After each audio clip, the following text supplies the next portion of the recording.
can't deny it.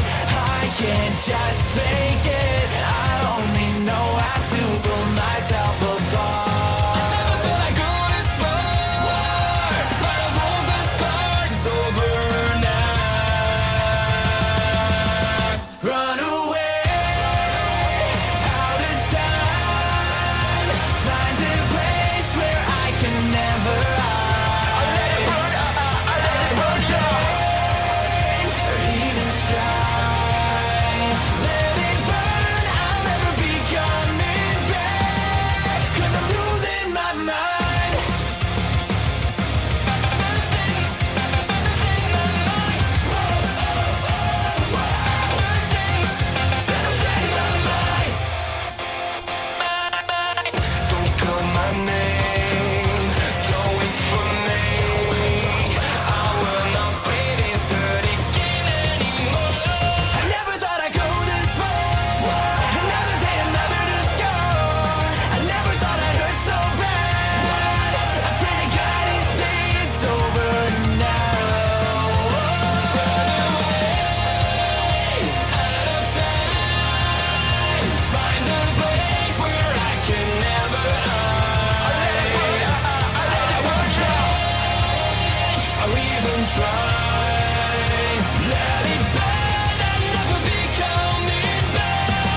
Let me see those ace emojis in the chat.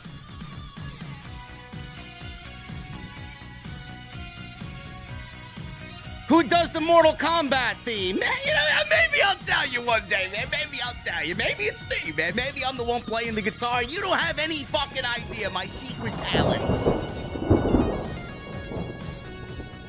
Monday Night Raw, man. Brand new week. Brand new week. Fallout from Survivor Series. We got Kevin Owens breaking his friendship up after 20 years with Sami Zayn. Oh, my God, man. There's going to be a lot of adult men crying when this storyline actually takes off. Becky Lynch is now the man of the people. I thought that was me. She sets up her next feud with Bayley, as I suspected, coming out of Survivor Series. Rhea Ripley and Mia Yim had a great showing tonight. Excellent 8-person tag team match between the OC and Judgment Day. And Alexa Bliss. Like I said, man, didn't happen at War Games, but it's happening. Bianca may have her next opponent. And Fire Ronda Rousey was trending tonight, man. Today, actually. I'm sure I will be blamed for it, just like everything else. Anyway, guys, I'm going to the venue. I have my cold beverage. Hopefully you guys got yours as well, man. It's a chilly night. And we're going to have some fun. But I got some questions for you. One very important question in particular, and that is, what the fuck are you guys drinking? I'll see you over there.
Why has Triple H been so successful?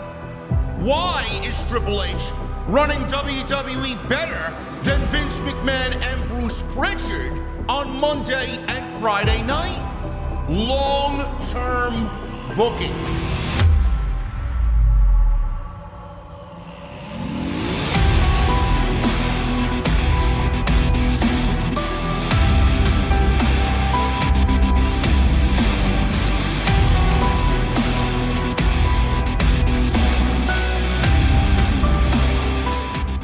What is going on, guys? Thank you so very much for joining me right here on Off the Script. This is your Monday Night Raw post show for November 28th, 2022. I am your host, JD from New York. As always, coming to you live from the OTS venue. Thank you guys so very much for joining me on your Monday evenings, wherever you may be. And Nick motherfucking Williams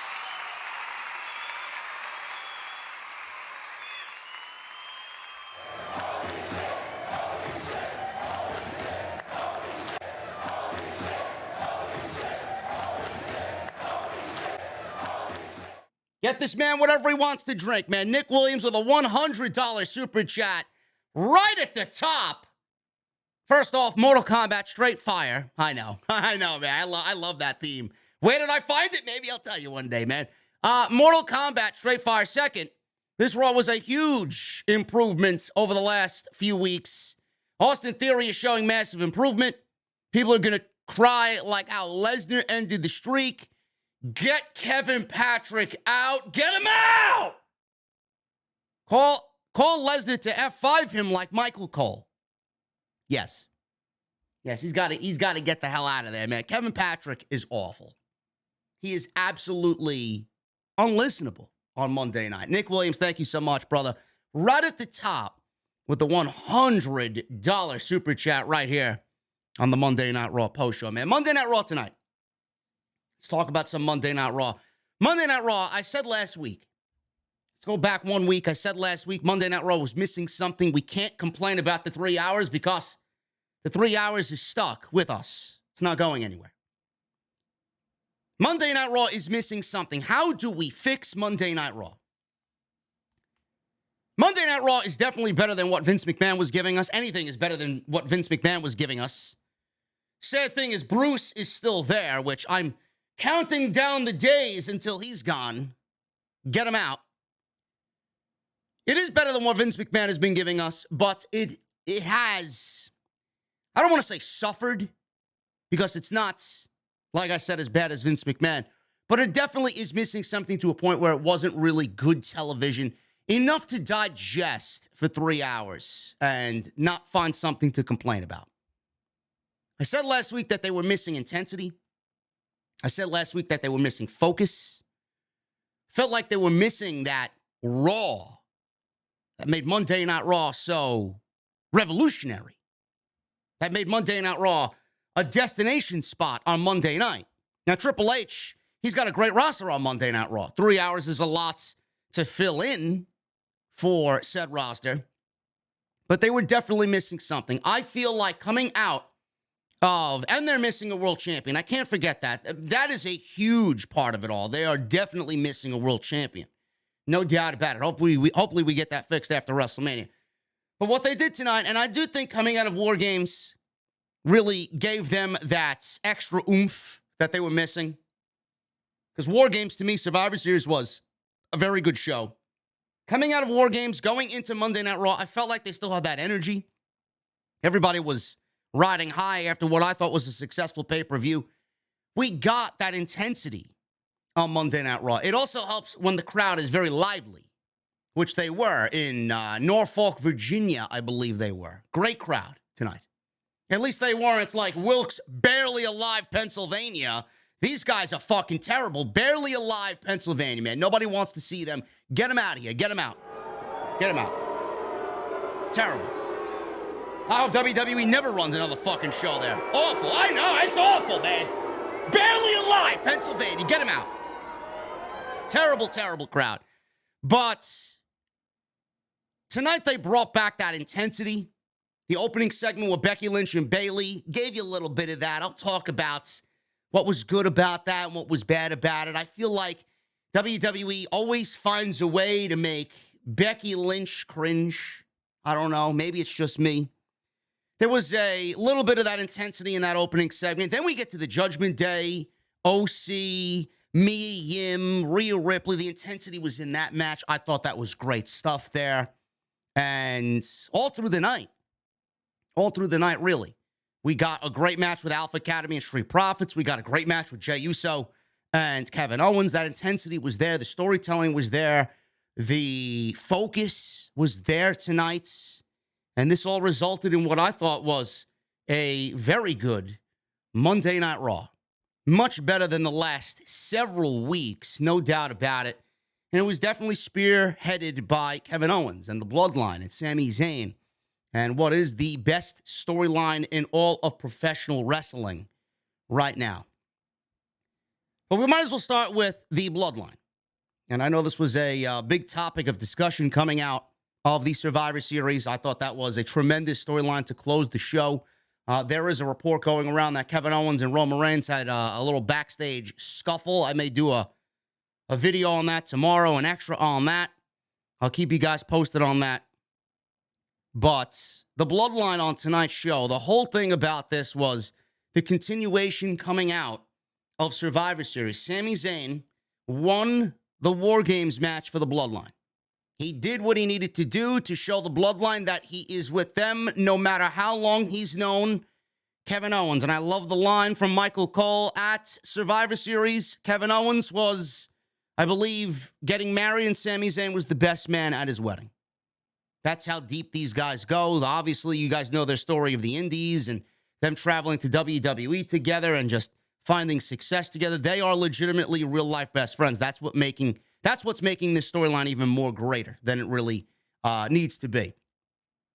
But tonight was a continuation coming out of Survivor Series. Kevin Owens, he got low-blowed by Sami Zayn. Sami Zayn was fully accepted by Roman Reigns, which kind of was already the case, but there was a little hiccup on Friday Night SmackDown where Jey Uso was lied to by Sami Zayn, but at the end of that match, Jey Uso was the one to fully embrace Sami Zayn, and that was the moment there. That was the moment that will ring heavy in this storyline moving forward. So we come to tonight, and Kevin Owens has a problem. And I said it on Saturday. I said, I know why Sami Zayn did what he did. I'm sure Kevin Owens is okay with what Sami Zayn did at Survivor Series because that was Kevin Owens in NXT. That was the NXT version of Kevin Owens. What Sami Zayn did by any means necessary, Kevin Owens should be the one to appreciate the lengths that Sami Zayn is going to. And he even said that. He uttered that tonight on Raw. He ended the 20-year relationship with Sami Zayn. They mutually parted ways. Kevin Owens didn't want to be Sami Zayn's friend anymore. He doesn't want to travel with him. He doesn't want to talk to him. He doesn't want to know him. He doesn't want to know he exists. He doesn't want to wrestle him. Nothing. He wants nothing to do with Sami Zayn. Sami Zayn then in return, because he's in the bloodline and he needs to continue showing allegiance, no matter how heartbreaking it is to let someone like Kevin Owens walk out of your life, basically said, you know what? I feel the same way you do. Mutually parted ways. They are no longer friends. This led to Jey Uso and Kevin Owens, and this is going to be another one of those big asterisks in the overall storyline that is the Bloodline and Sami Zayn and Kevin Owens. Kevin Owens, to me, I'm feeling like he's using this as a manipulation tactic. I feel like this was used by Kevin Owens. Now, Kevin Owens is a hard ass. He's very stern and very direct, is Kevin Owens. But when it comes to Sami Zayn and vice versa, there's always been a soft spot for Sami Zayn when it comes to Kevin Owens, and vice versa with Sami Zayn in regards to their relationship. I feel like this is a manipulation tactic. I feel like this is a strategy by Kevin Owens. At the end of all this, I feel like Kevin Owens obviously is going to be the one to really be there. He's just dropping clues. You're not their blood. What happens when they end up getting rid of you? You are not their blood. At the end of the day, you are not in the bloodline. You're pretending to be. They could drop you like that. They're going to get rid of you. When that happens, who's going to be there for you? He's leaving these clues. Sami Zayn may not see it now, but when it does happen, that's when they come together again, and it's going to be one hell of a moment. There's going to be a lot of tears. Grown men, adult men, are going to be crying. Tears with their fucking beer in hand whenever this happens, wherever it happens. Grown men, adult men will end up crying when Sami Zayn gets the beating of a fucking lifetime from the bloodline. How we go about this, I don't know. I'm hearing rumors. I'm hearing stories that Sami Zayn is going to go one-on-one with Roman Reigns. That's the plan at the Elimination Chamber in Montreal. Some people are even advocating for Sami Zayn to take the World Championships off of Roman Reigns. Now, I think, listen, if that happens, I have absolutely no fucking problem with that. None. Can you imagine the fucking pop that Sami Zayn would get if he beats Roman Reigns for the World Championships? Can you imagine? Holy shit. But I think that's a little over the top there. as far as speculation and dream scenarios are concerned. To me, that's Cody. That's gotta be Cody. But where all of this leads, I've said this for months, Sami and Kevin Owens against the Usos. Because it's not so much about Roman. It's all about the Usos. Sami Zayn tonight spoke to individually Jey Uso and Jimmy Uso. It's about them. It's going to be about them. Roman is going to do Roman. Roman's going to act on it. Roman is going to make the decisions for the bloodline. He's the head of the table. He's the tribal chief. He's going to make those decisions when it comes down to it. And it's going to be all about Jey Uso and Jimmy Uso when it comes to Kevin Owens and Sami Zayn. So I'm loving. It's so layered. The layered aspects of this storyline are absolutely fantastic. Listen, I don't know who is in charge of all this. I don't know who is spearheading all of this. I don't know if it's a collective effort from all of the bloodline and Paul Heyman. I don't know if Triple H is throwing in his 2 cents. I don't know. But whoever is in charge of this thing, this is the best storyline in WWE in what's got to be 10 plus years. Easy. Since the Yes Movement. Since the Yes Movement, this is the best storyline that WWE's had. I love it. It's going to be tremendous, man. That Elimination Chamber is going to be one hell of a fucking emotional roller coaster. It's going to be great. Becky Lynch. Becky Lynch is now the man of the people. She is back on Monday night after 4 months of being away. Her first match back was conveniently a War Games match on Saturday's pay-per-view. She was the winning pinfall as she pinned both Damage Control members, tag team champions, Dakota Kai and Io Sky, with a leg drop off the top of the cage through a table. And coming out of that show, on my post-show, I said Becky Lynch and Rhea Ripley, possibility. Possibility for a brand new feud. I think you should keep those two apart. I don't think that's the way to go. Happy to see WWE kind of go ahead and do exactly that. Keep them apart. Bayley and Becky Lynch, that's another story. We really haven't gotten a full-fledged Bayley and Becky feud on the main roster, as both women now are at the popularity that they are at. We've seen Becky and Sasha. We've seen Becky and Charlotte. We've seen Sasha and Charlotte. We've seen Sasha and Bayley. We've seen Charlotte and Bayley. We haven't seen Becky and Bayley. So WWE seemingly is going to go with Becky Lynch and Bayley as the top women's program outside of Bianca Belair and whomever she is going to be feuding with next over the Raw Women's Championship. And I have no problem with that whatsoever. I said this on Saturday as well.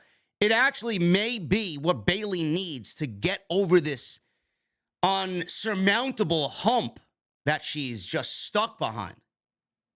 Damage Control has not factored into much of anything, man. They are in the top women's program and have been for the last several months, but they are dead to rights.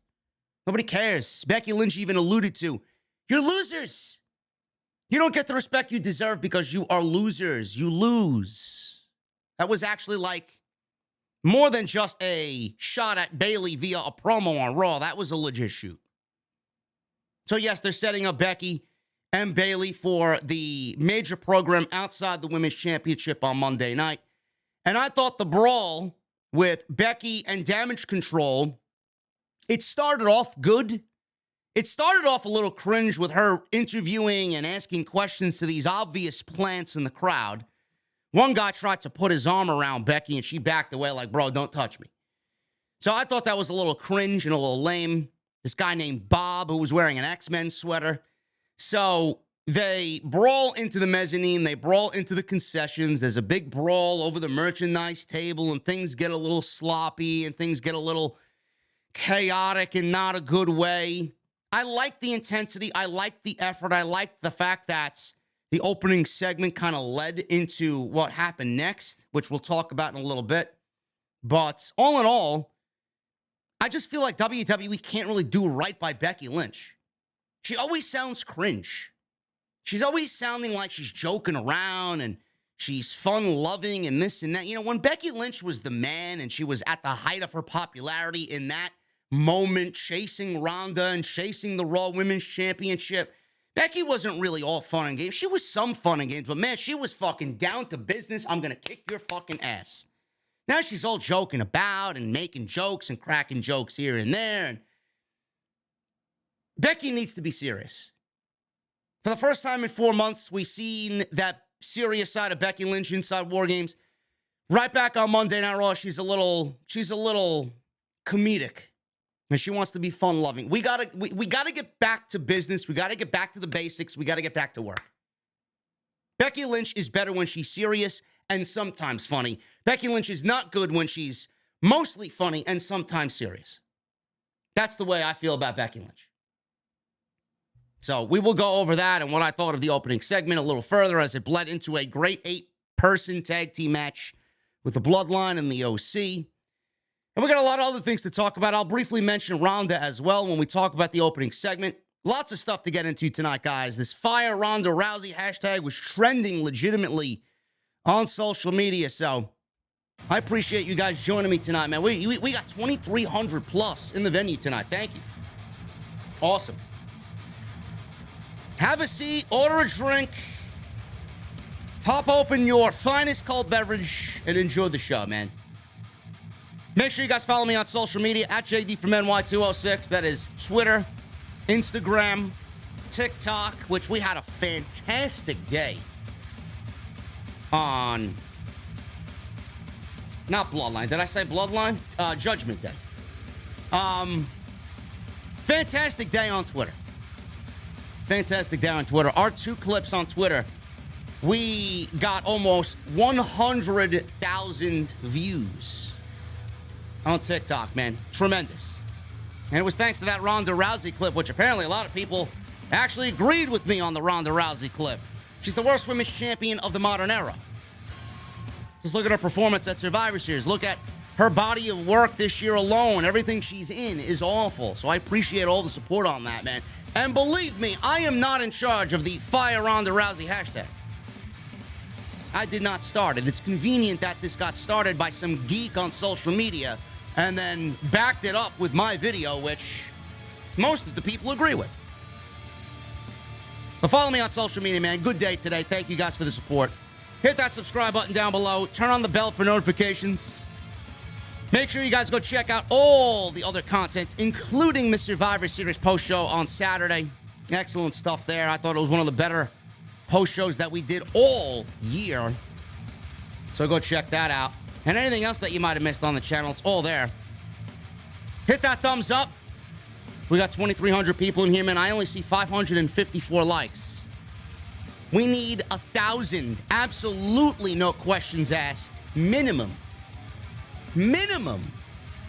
Where are you? Hit that thumbs up. It's absolutely free to do. Super chats are open. Get them on in. Become like Nick Williams, man. Get them on in. We'll hang out with our cold beverages and the memberships, man. Memberships are open for the VIP club. Get them on in. Hit that join button. Become a channel member right here on OTS. Tonight's show is sponsored by Honey. JoinHoney.com/offthescript. You're going to want to download Honey for free, and you're going to want to use Honey during your holiday shopping season. That's all I'm saying. JoinHoney.com/offthescript. It's a great way to support the show, and I want to thank them for being such a great family member of the OTS family. It's got to be about 3 or 4 years running now, man. I love Honey. JoinHoney.com/offthescript.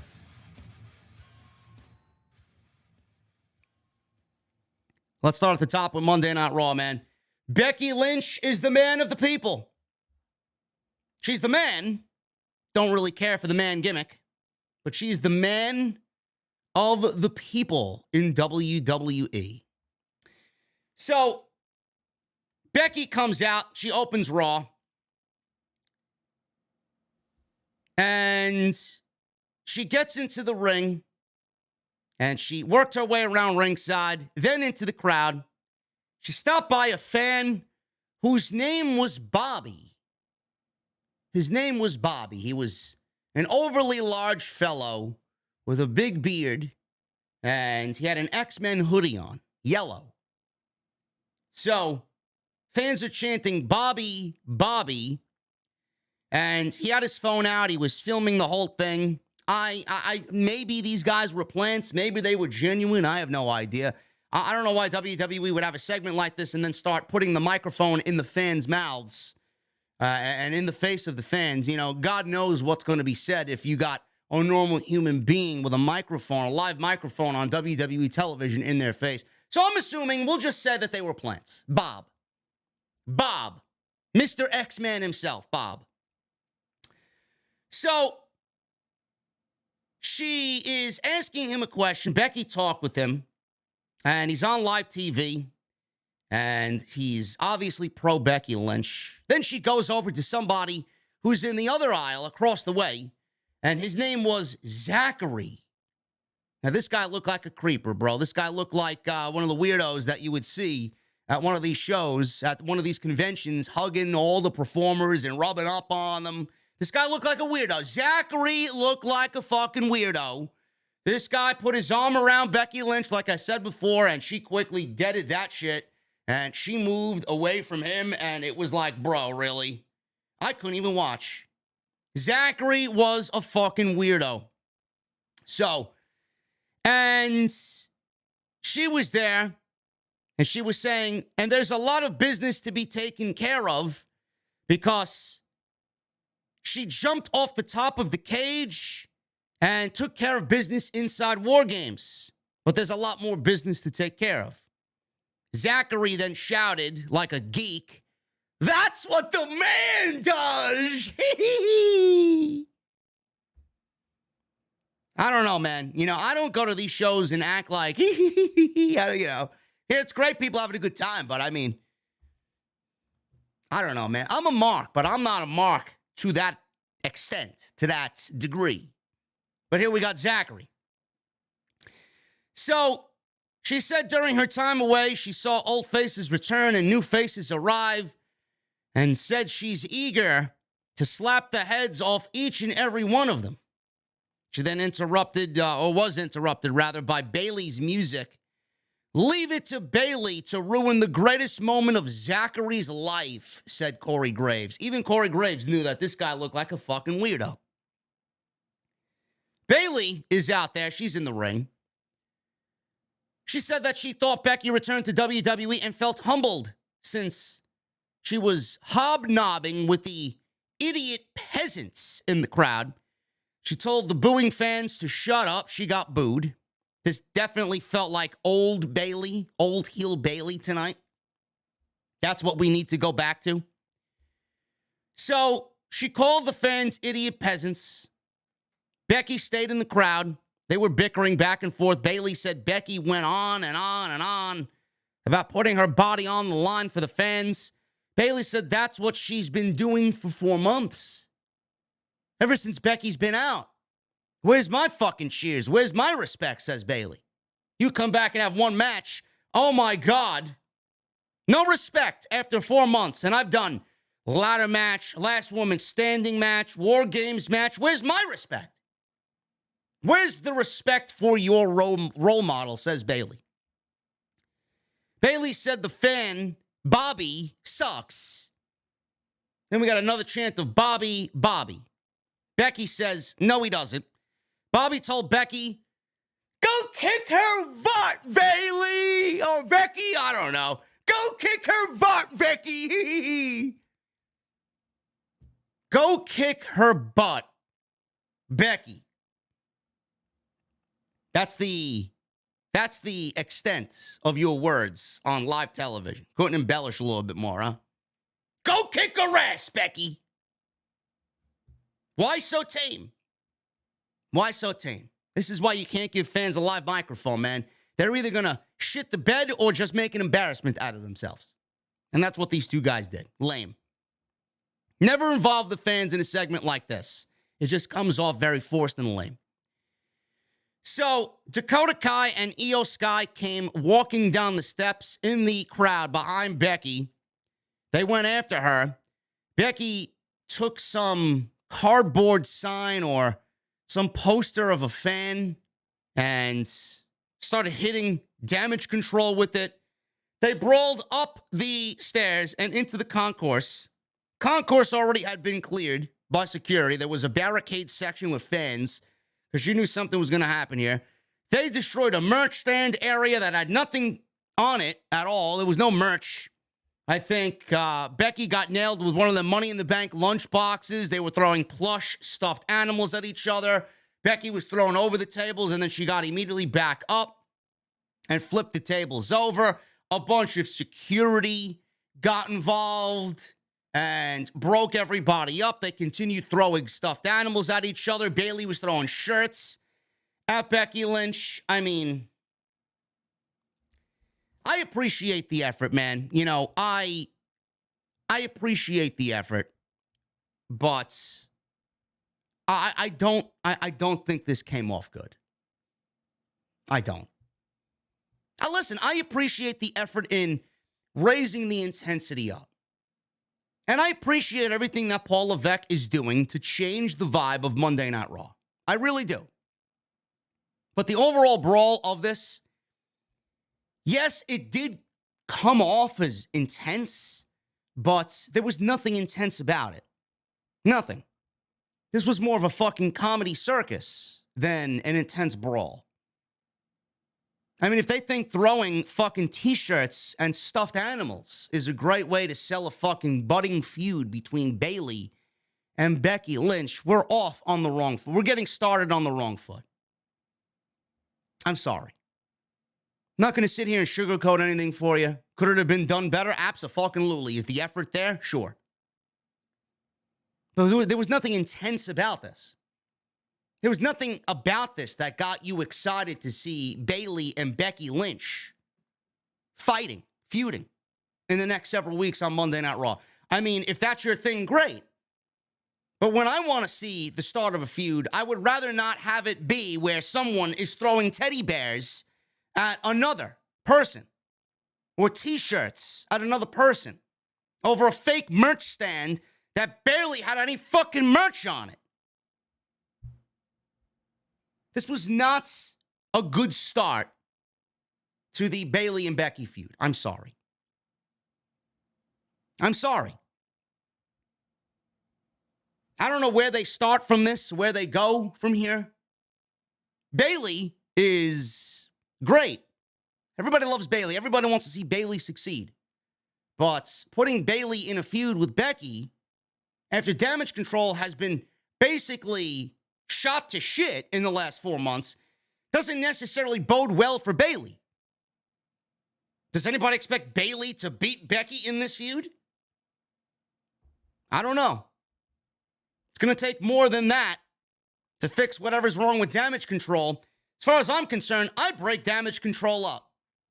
I don't think Bayley needs to be the leader of anything. Bayley needs to be on her own. In theory, the idea was great. When we seen it at SummerSlam, it was like, oh shit, everybody loves Zio. Everybody wanted to see Dakota Kai back. Everybody thought Bayley's run as a heel was great before she got injured. But having Bayley lead a group, I don't think it's the right way to go. I think Bayley needs to be on her own. Now, as far as Becky Lynch is concerned, WWE's back to the man, Becky Lynch. Less comedy, more serious. Less, hokey fucking promos, more seriousness.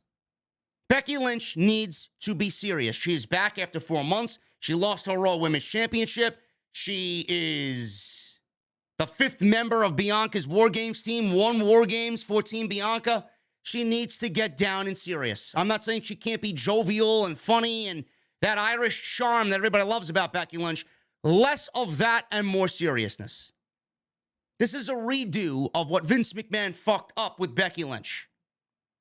Vince McMahon's version of Becky Lynch was basically, my precious, my little Robinson's. Nobody wants to see that.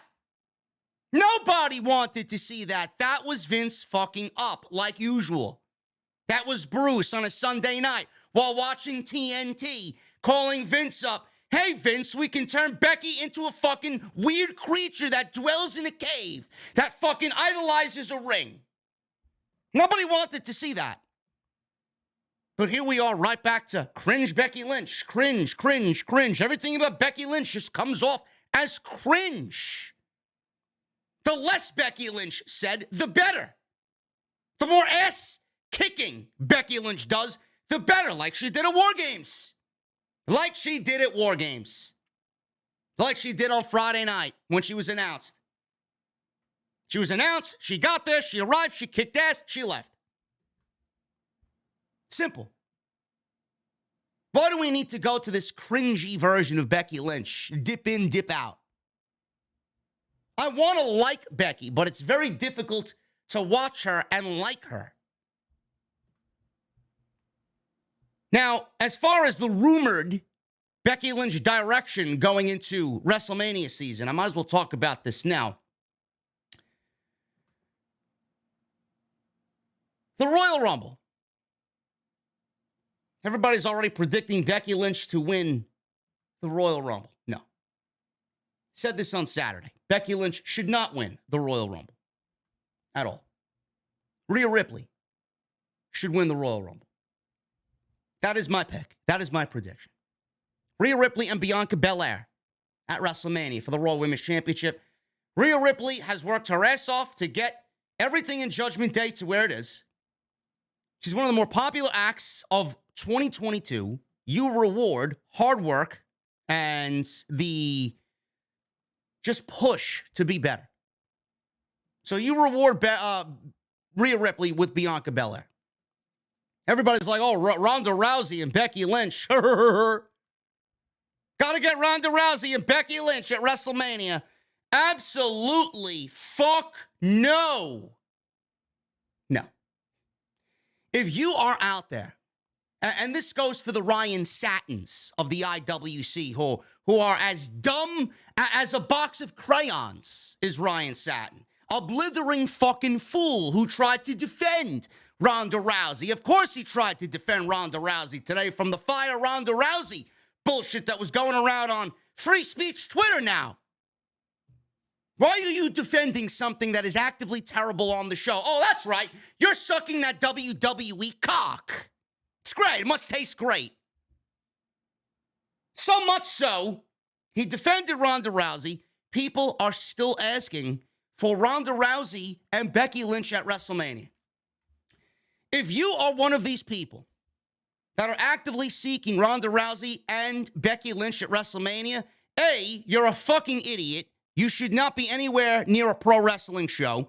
Number two, you are actively asking for WrestleMania to be worse than it really should be. Three, you're disrespecting Becky Lynch. Becky Lynch does not deserve Ronda Rousey at WrestleMania. And vice versa. Becky Lynch doesn't deserve Ronda Rousey at WrestleMania for the simple fact that it's beneath Becky Lynch. Ronda Rousey doesn't deserve Becky Lynch at WrestleMania because Ronda doesn't deserve Becky Lynch's spotlight. She's the worst women's champion of the modern era. Nothing she does, I said this on Saturday. Nothing she does is important. Nothing she does feels important. She can't cut a fucking promo. You're there for 3 fucking years. You'd think you'd learn to take a fucking promo class. Nothing. She can't cut a promo. Doesn't know. She don't even know how to hold a fucking microphone. Never mind cut a promo. She can't wrestle. She can't sell. She can't speak. She's sullied the Roddy Piper name. What else do I have to tell you about Ronda? She's there for an easy dollar. She's there to make a quick buck. She knows she doesn't need WWE. She don't need it, and she don't want it. The fuck is she there for? The one thing I don't want to watch is somebody that doesn't want to be there. Oh, but she helped Liv Morgan. Fuck off. Helping Liv Morgan do what? Miss Survivor Series? Helping Liv Morgan do what? Look weak? Oh, but they had a good match. So what? Who's the champ? Who did they put their faith in? It's not Liv Morgan. Where's Liv Morgan now? Can't even find television time. Why? Because Ronda Rousey's the women's champion. That's why. What is Liv Morgan going to do on Friday night? No, but keep asking for Ronda Rousey and Becky Lynch at WrestleMania. You are actively asking for WrestleMania to be worse than it really needs to be. And I don't want to watch somebody that does not want to be there. And neither should you. Shame on you. You should want better. You should want what we want. You should want what I want. Better television. Ronda Rousey makes television worse. Every single fucking week. It's not even a debate. Get her out. I'm not asking for her to be fired. I'm asking for her to drop the fucking title to somebody who deserves it and then leave. Do I want her fired? I don't want anybody fucking fired. But get the fuck out. Leave. And never come back. We don't even want you.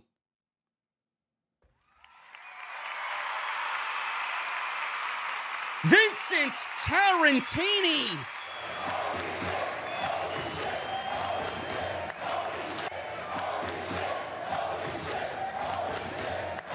$100 super chat. I tried to represent OTS on TV and Twitter. Glad Norfolk made Raw great. I told you we would. JD is still number one. And I will continue to represent OTS as long as I can. Vincent Tarantini, thank you so much, brother. With the $100 super chat. Now, what I did like most about the opening segment, and this is a very, very nice critique about the opening segment. Yes, it did sound like I didn't really care for it, but I appreciate the effort, but I didn't enjoy it. I didn't enjoy it. I don't want to see teddy bears being thrown around in a big melee brawl to start Monday Night Raw. That's not the intensity that I asked for. If you want to go see that, go to fucking Toys R Us, okay? Are they still around? Toys R Us? What about KB Toys? They're not around, right? FAO Schwartz. Go to FAO Schwartz in the city, man. Don't bring that shit to Monday Night Raw, okay? So what I did like about this opening segment was that it bled into Rhea Ripley and Mia Yim. Mia Yim. And then from Mia Yim and Rhea Ripley, we got a big 8-person tag team match between the Judgment Day and the OC. So this was AJ, Luke Gallows, Carl Anderson, and Mia Yim against Finn Balor, Damian Priest, Dominic Mysterio, and Rhea Ripley. So what Triple H did here was give you Survivor Series after Survivor Series. This should have been at Survivor Series. I actually thought this was better than the Balor and AJ Styles match at Survivor Series. Now, you may not agree with me on that, but I think this was better. Just based off the in-ring action that we saw, the crowd was heavily into it. They were all over it. And we got that great spot with Mia Yim at the end of the match with Rhea Ripley. What this did was bleed into this match, and it really showcased how great the women's division is on Monday Night Raw. And I'm still asking for Triple H. I'm still asking for Papa H over here to fix the SmackDown women's division, led by Ronda Rousey. Conveniently named after one of the funniest Pokemon in the Pokemon universe. Ronda Rousey is a fun fact. Ronda Rousey's favorite Pokemon is Drowsy. Look him up. I don't even think I have him in my Pokedex on Pokemon Go. That's her favorite Pokemon, Drowsy. That's where she got the Ronda Drowsy moniker from. What this did was really show you how great the Monday Night Raw women's division is. And what I thought that they did with the ladies at the end of this match was really, really good. So we got our first match between these two ladies, and Ripley, towards the end of this thing, it went about 8 minutes, ended in a DQ. Ripley blocked an eat defeat, but Mia Yim, which is Mia Yim's finishing move, by the way, but Mia Yim countered a riptide into a spike DDT. Yim set up for a dive. Dominic got on the apron to block her, so Ripley attacked her from behind. Dominic just stood around in the ring for a moment until AJ Styles absolutely came out of nowhere and decked him, tackled him to the ground. The referee called for the bell. There was a big melee. Damian Priest, Finn Balor, Carl Anderson, Luke Gallows, they all ran down. They got involved until the OC cleared the ring. Styles grabbed the microphone as Judgment Day was about to walk out. They thought that their night was over. And the Judgment Day, whoa, where are you guys going? Where you guys going? He challenged them to a 4-on-4 match. Judgment Day charged into the ring, and they brawled.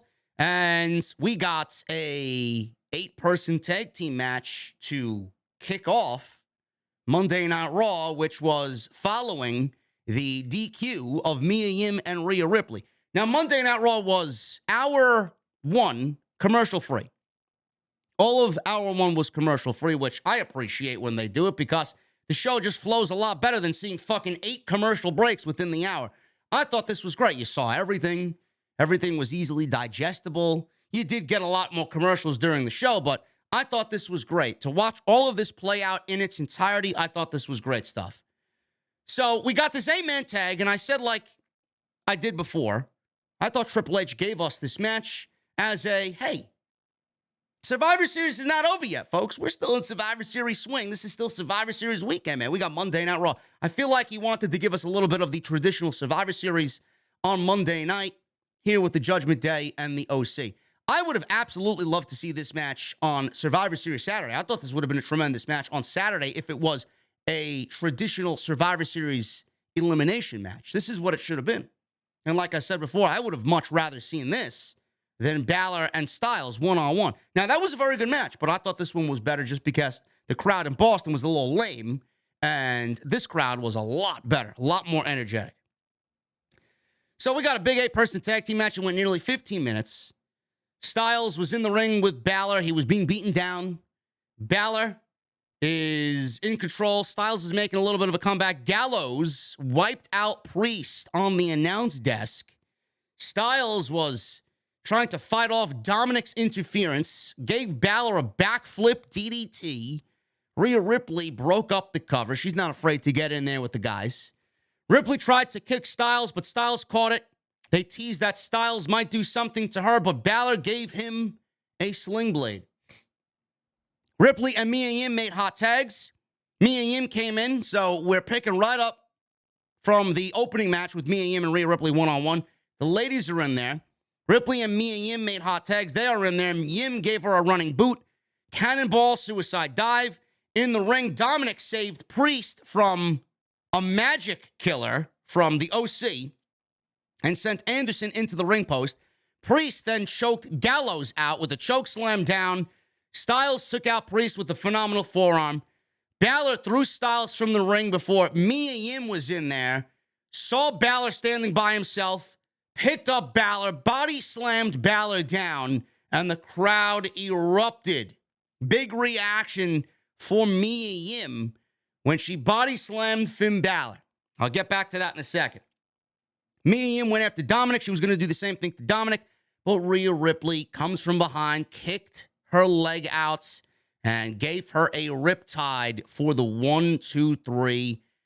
Great match. Fun stuff here. Helped that the crowd was very into it. A lot more into the Judgment Day OC stuff than Boston was for Survivor Series. Like I said before, the opening segment with Becky Lynch and Damage Control bled into Mia Yim and Rhea Ripley, which then bled into this 8-person tag team match, which ended up being Mia Yim and Rhea Ripley at the end of this one as well. It was a great showcase for how good the Monday Night Raw women's division really could be. And really is. The name value in the Monday Night Raw women's division is there. We just need some solid creative, and we need some solid booking going into the division. And I like the fact that Monday Night Raw, and, AEW can really take a page out of WWE's book, and I wish that they would do the same thing and put the same effort into SmackDown on Friday night with their women's division, which is fucking ridiculously bad. I like the fact that Bianca has her thing going on. We don't know who is next. Maybe Bliss. Then we got Becky and Bayley. We got Ripley and Mia Yim. Ripley and the Judgment Day against OC. There are multiple women's storylines on Monday Night Raw. That is a very good thing.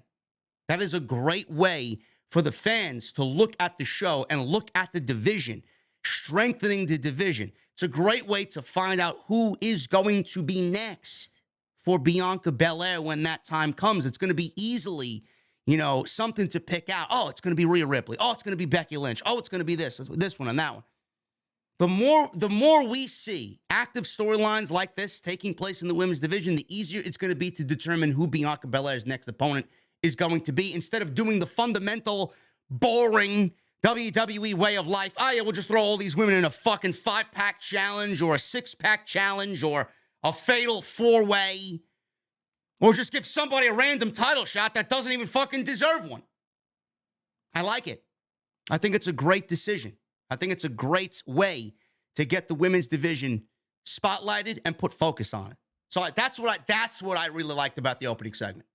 How everything just kind of bled one into the other, and the women's division was really focused on and showcased, hey, this was basically Triple H giving you a little bit of Survivor Series, a little bit of traditional Survivor Series, and Triple H said, hey, this is our women's division. Look at us. Becky's back. It's now back at full strength. Candace LeRae is back. We're back at full strength.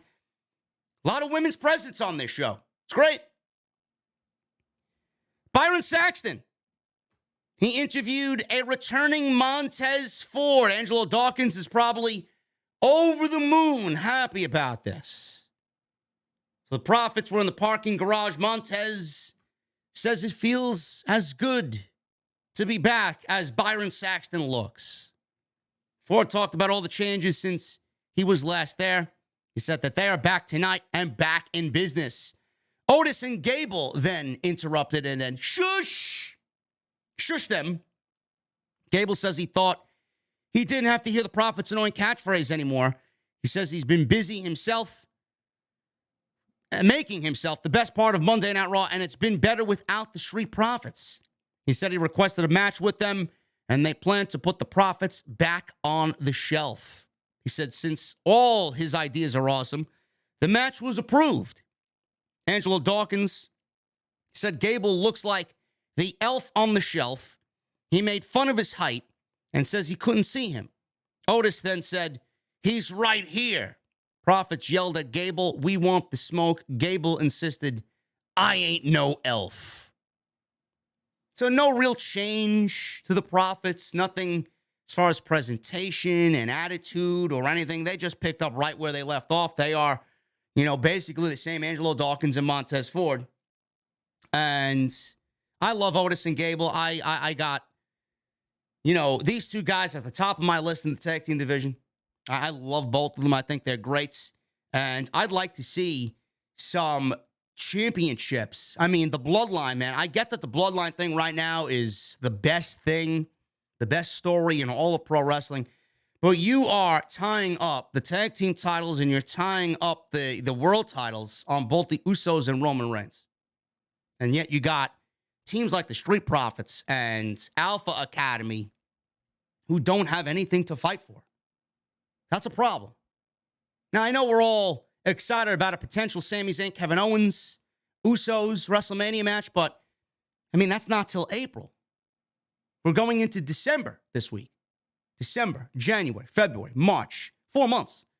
So the teams on Monday Night Raw, they don't have anything to fight for. That's a problem. Unless they merge the divisions. The divisions should have been merged already.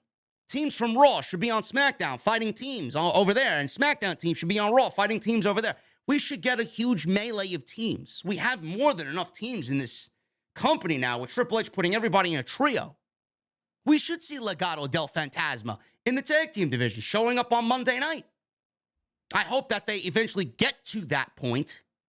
Maybe when we have really one set of tag team championships, because right now the Usos are still carrying around both Raw and SmackDown tag team titles. I don't know.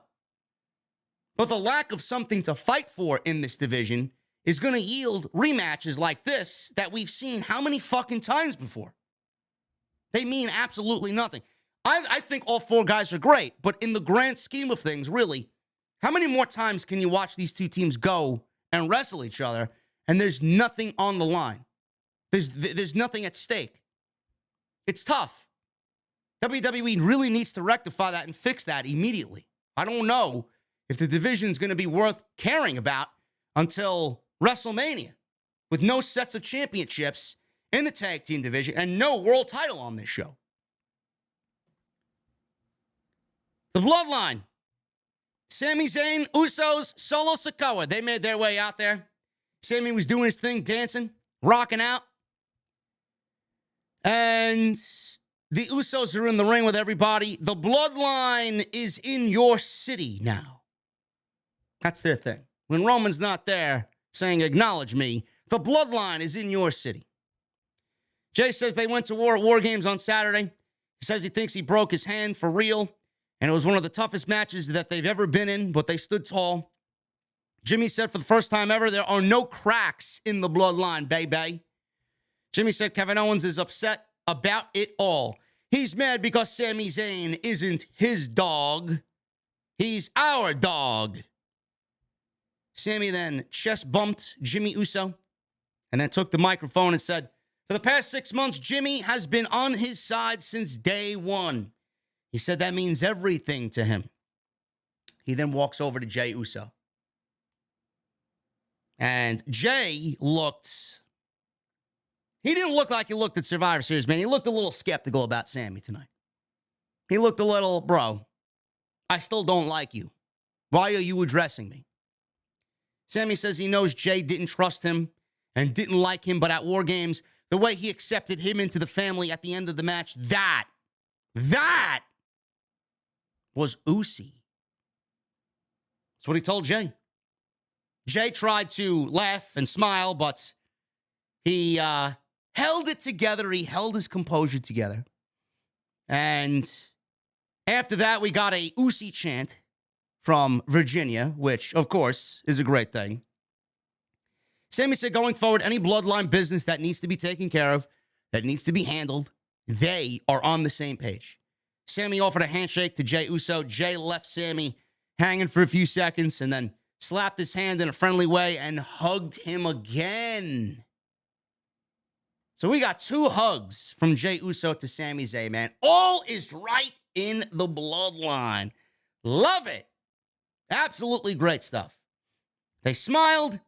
They all did a group hug. Sami, Jimmy, and Jey, they all group hugged. Solo was standing there with his arms crossed. Sami wanted the big 4 group hug, right? Solo was standing there. He didn't want nothing to do with this. He was contemplating it, but he didn't want nothing to do with this. But Kevin Owens comes out, his theme music plays, and he walks out. And that was it. That was it. No more Bloodline emotional hugs. So Kevin Owens is out there. Sami told Owens he knows he wants to change his mind. Does he want to join the Bloodline? I don't know. Owens says that's not why he's out here. He says he's actually out here to tell Sami that he totally understood why he chose to do what he did inside War Games. How many times in our careers have I done the same exact thing to you? I'm actually not mad at you. I can't blame you one bit. I can't blame you at all for doing it. He said since Saturday, he can't help but think about how for 20 years, their careers have been linked to one another. He says he doesn't want to fight him. He doesn't want to team with him. He doesn't want to ride with him to shows. He says he's done and doesn't want anything to do with Sami Zayn. Now, that's not very Usi, KO. That's not very Usi of KO. Sami said, okay, I'm fine with that. I feel the same way. He says he doesn't want to fight him again, and he's okay if he's never in the same room with him again. Because I don't need you anymore. I have family now. He pointed at the Usos and Solo Sikoa. Owens says he's genuinely happy for him with everything and everyone that's going on with him in the last few months. He said he finally understands. He said finally everyone in the WWE universe can now see how great he is. He says he's known that for 20 years. So he loves seeing others finally recognize how great Sami Zayn is. He says it doesn't matter how many times he calls them family. He's not their real blood. And he never will be. Fans booed. Sami, he stood there. He didn't really know what to say when Kevin Owens said that he wasn't real blood. He almost didn't want to believe it. He just stood there and he was like, you know, he didn't know how to reply back to Kevin Owens. You know, he wants to believe that he has a family in the Usos and Solo and Roman, the Bloodline. But Kevin Owens is trying to convince him that he doesn't because he's not a part of the actual family. He's not blood. So Jay told Sami that he's just mad, KO, because he doesn't have any family around him. If he's got a problem with Sami, he's got a problem with me too. Owens says, well, I got good news for you. I'm done with Sami, but I'll still kick your ass, Jay, any day of the week. He challenged him to a match later. Jay said that's cool. He said he pinned him at War Games, and he'll pin him tonight on Raw. Now, it's not some shocking revelation, but the Bloodline storyline continues to be the best thing in all of pro wrestling. The layers that are constantly being added to this are great. And the question remains after War Games now, and then Sami at the highest point he can be in the Bloodline. This is it. Sami has reached the pinnacle of his Bloodline status. There was that limbo with Roman. Squashed. Roman believed in him. Roman accepted him. Roman made him an honorary Us. Then it was all about Jay. Jey Uso was the one last piece to the puzzle. And now Sami Zayn, with his actions at War Games, took the situation, and Jay believes in him. Jay believes he's loyal to the Bloodline. He's reached the highest status he can in the Bloodline. And once you reach the top, the only place you can go is down. The only situation for Sami Zayn is for him to fall from that top spot. When? How? I don't know.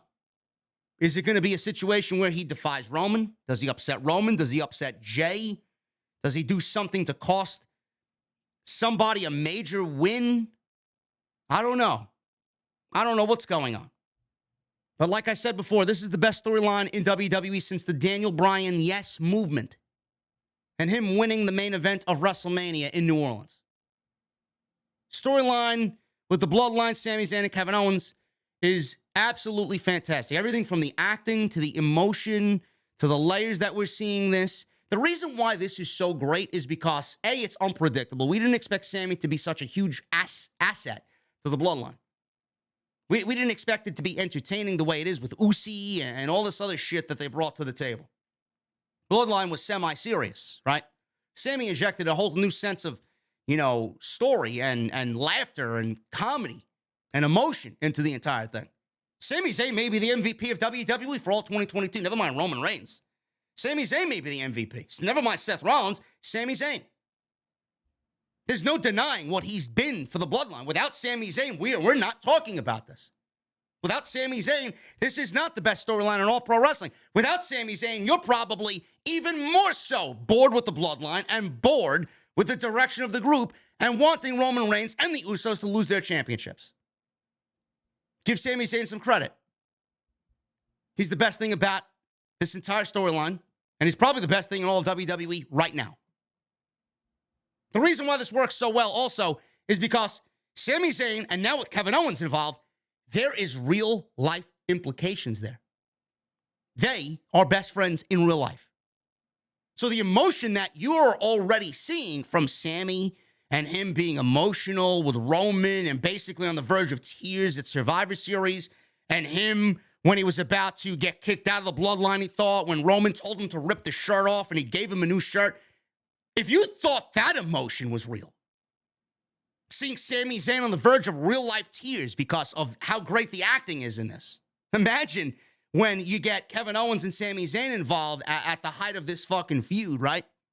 When Sami Zayn is going to need to rely on Kevin Owens. Imagine the emotion you're going to see between Kevin Owens and Sami Zayn and the real life connection that they have, making it just indescribable. I mean, again, it's not some fucking massive revelation here. But I can't speak highly enough about this, man. I'm all over this shit because I've been preaching long-term booking. I've been preaching we want layered stories. I fully believe the reason why SmackDown's ratings have been up and have been consistent. Yes, Bray Wyatt, obviously. But before Bray, who's been here for a cup of fucking coffee. It was Roman Reigns. It was Sami Zayn. It was the Bloodline. People want to invest in long-term booking. They want to be taken for the smart ones anyway. They want to be taken for a ride. They want an ultimate payoff that will give you nothing but the greatest of riches. The payoff to this is going to be absolutely one of those things that is going to be, you can't put a price tag on it. It is going to be downright incredible. Love it. So out of this, we got Jey Uso and Kevin Owens. That's the main event of tonight's show. We've seen it before, but, I mean, I can't complain because everybody involved is doing their thing. So we go from that to Dakota Kai and Candace LeRae. Apparently, Candace LeRae's backstage, and LeRae was filmed walking. Kathy Kelly leapt at her with a microphone and asked how she's feeling heading into tonight's match. Now, I don't know if you saw. Maybe somebody can fill me in. I saw something, but then it was just so brief that we got a glimpse of somebody.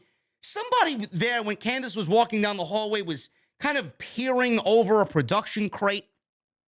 I'm not sure if that was Nikki Cross or not, or maybe it was one of Bray Wyatt's puppets. I couldn't tell. I'm assuming it was Nikki Cross, but I did see somebody kind of looking at Candace LeRae as she was walking down the hallway where Kathy Kelly interviewed her, asked her how she's feeling. LeRae says she hasn't been on Raw in a long time, ever since Damage Control attacked her and injured her.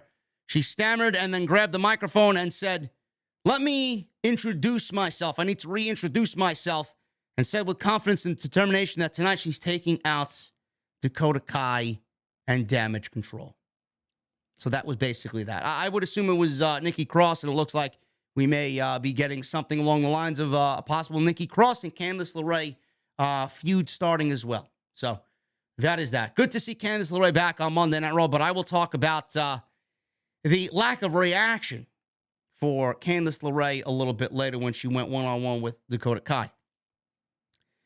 So we got the first hour completed. Now we're going into commercial break. At least it was picture-in-picture commercial break, but, I mean, I still don't watch the picture-in-picture commercial break. That's just me. We got the Street Profits and Alpha Academy. Before we get that tag team match, Byron interviewed Matt Riddle, and Elias. Riddle says that they have great chemistry. No, they don't. And it feels like they're becoming a tag team. And it feels like they've been teaming forever. It's so good. Elias says he sees himself more as a singles artist, but he's never held gold in WWE. The Usos walked in and said they'll never win the tag team titles. Elias then challenged them for a tag team title match. Usos says they'd put their titles on the line against them anytime, any place. And that was it. Solo gave Riddle and Elias dirty looks, but it looks like we have a tag team title match next week with Elias and Riddle versus the Usos. Why? I don't know. But I hope that this is the end of Matt Riddle and Elias. And I hope that Elias, in a losing effort, turns on Matt Riddle and we get rid of this ridiculous fucking tag team. Nobody asked for it. It looks stupid. They don't make a good tag team. And Matt Riddle deserves better than fucking teaming with Elias. I still don't understand how you take him out of that Seth Rollins feud and then put him in a tag team with Elias. I get Randy Orton may not be coming back anytime soon, but if this is the best you got for Matt Riddle, I'm sorry. I mean, how about Matt Riddle versus Austin Theory for the United States title, man? I think that would be a good match. Let's start doing something with Matt Riddle a little bit more important. Street Profits, Alpha Academy. You know, Triple H hasn't done a lot of rematches, but this is one of the very few rematches that we've gotten since he's taken over in the summer. Profits Alpha Academy went about 12 minutes. We went to a split-screen commercial break, and we come back from break. Otis broke up a Dawkins cover on Gable after his signature move, the silencer. Dawkins kicked Otis, who rolled out of the ring. Gable gave Dawkins a dragon screw, followed by a bridging German suplex. Montez Ford broke up the pin. Everyone was down. Everyone was slow to get up. Ford countered Otis's suplex with a body slam. Ford got fired up. Dawkins landed a spine buster. Ford landed a frog splash for the 1-2-3. Good action. Can't really complain about the four guys in the ring, but we've seen it. It's not important. There's nothing on the line. There's nothing at stake. Just another random tag team match with two tag teams that have nothing to really fight over and fight for or fight towards. That's a problem. Yeah, we need to rectify that very, very, very quickly. Austin Theory. He made his way to the ring. He's the new United States champion. I feel like we're going to be here for a little bit talking about Austin Theory because people still don't seem to grasp what had happened with Austin Theory winning the United States Championship and the failed cash-in that led to him winning the United States Championship.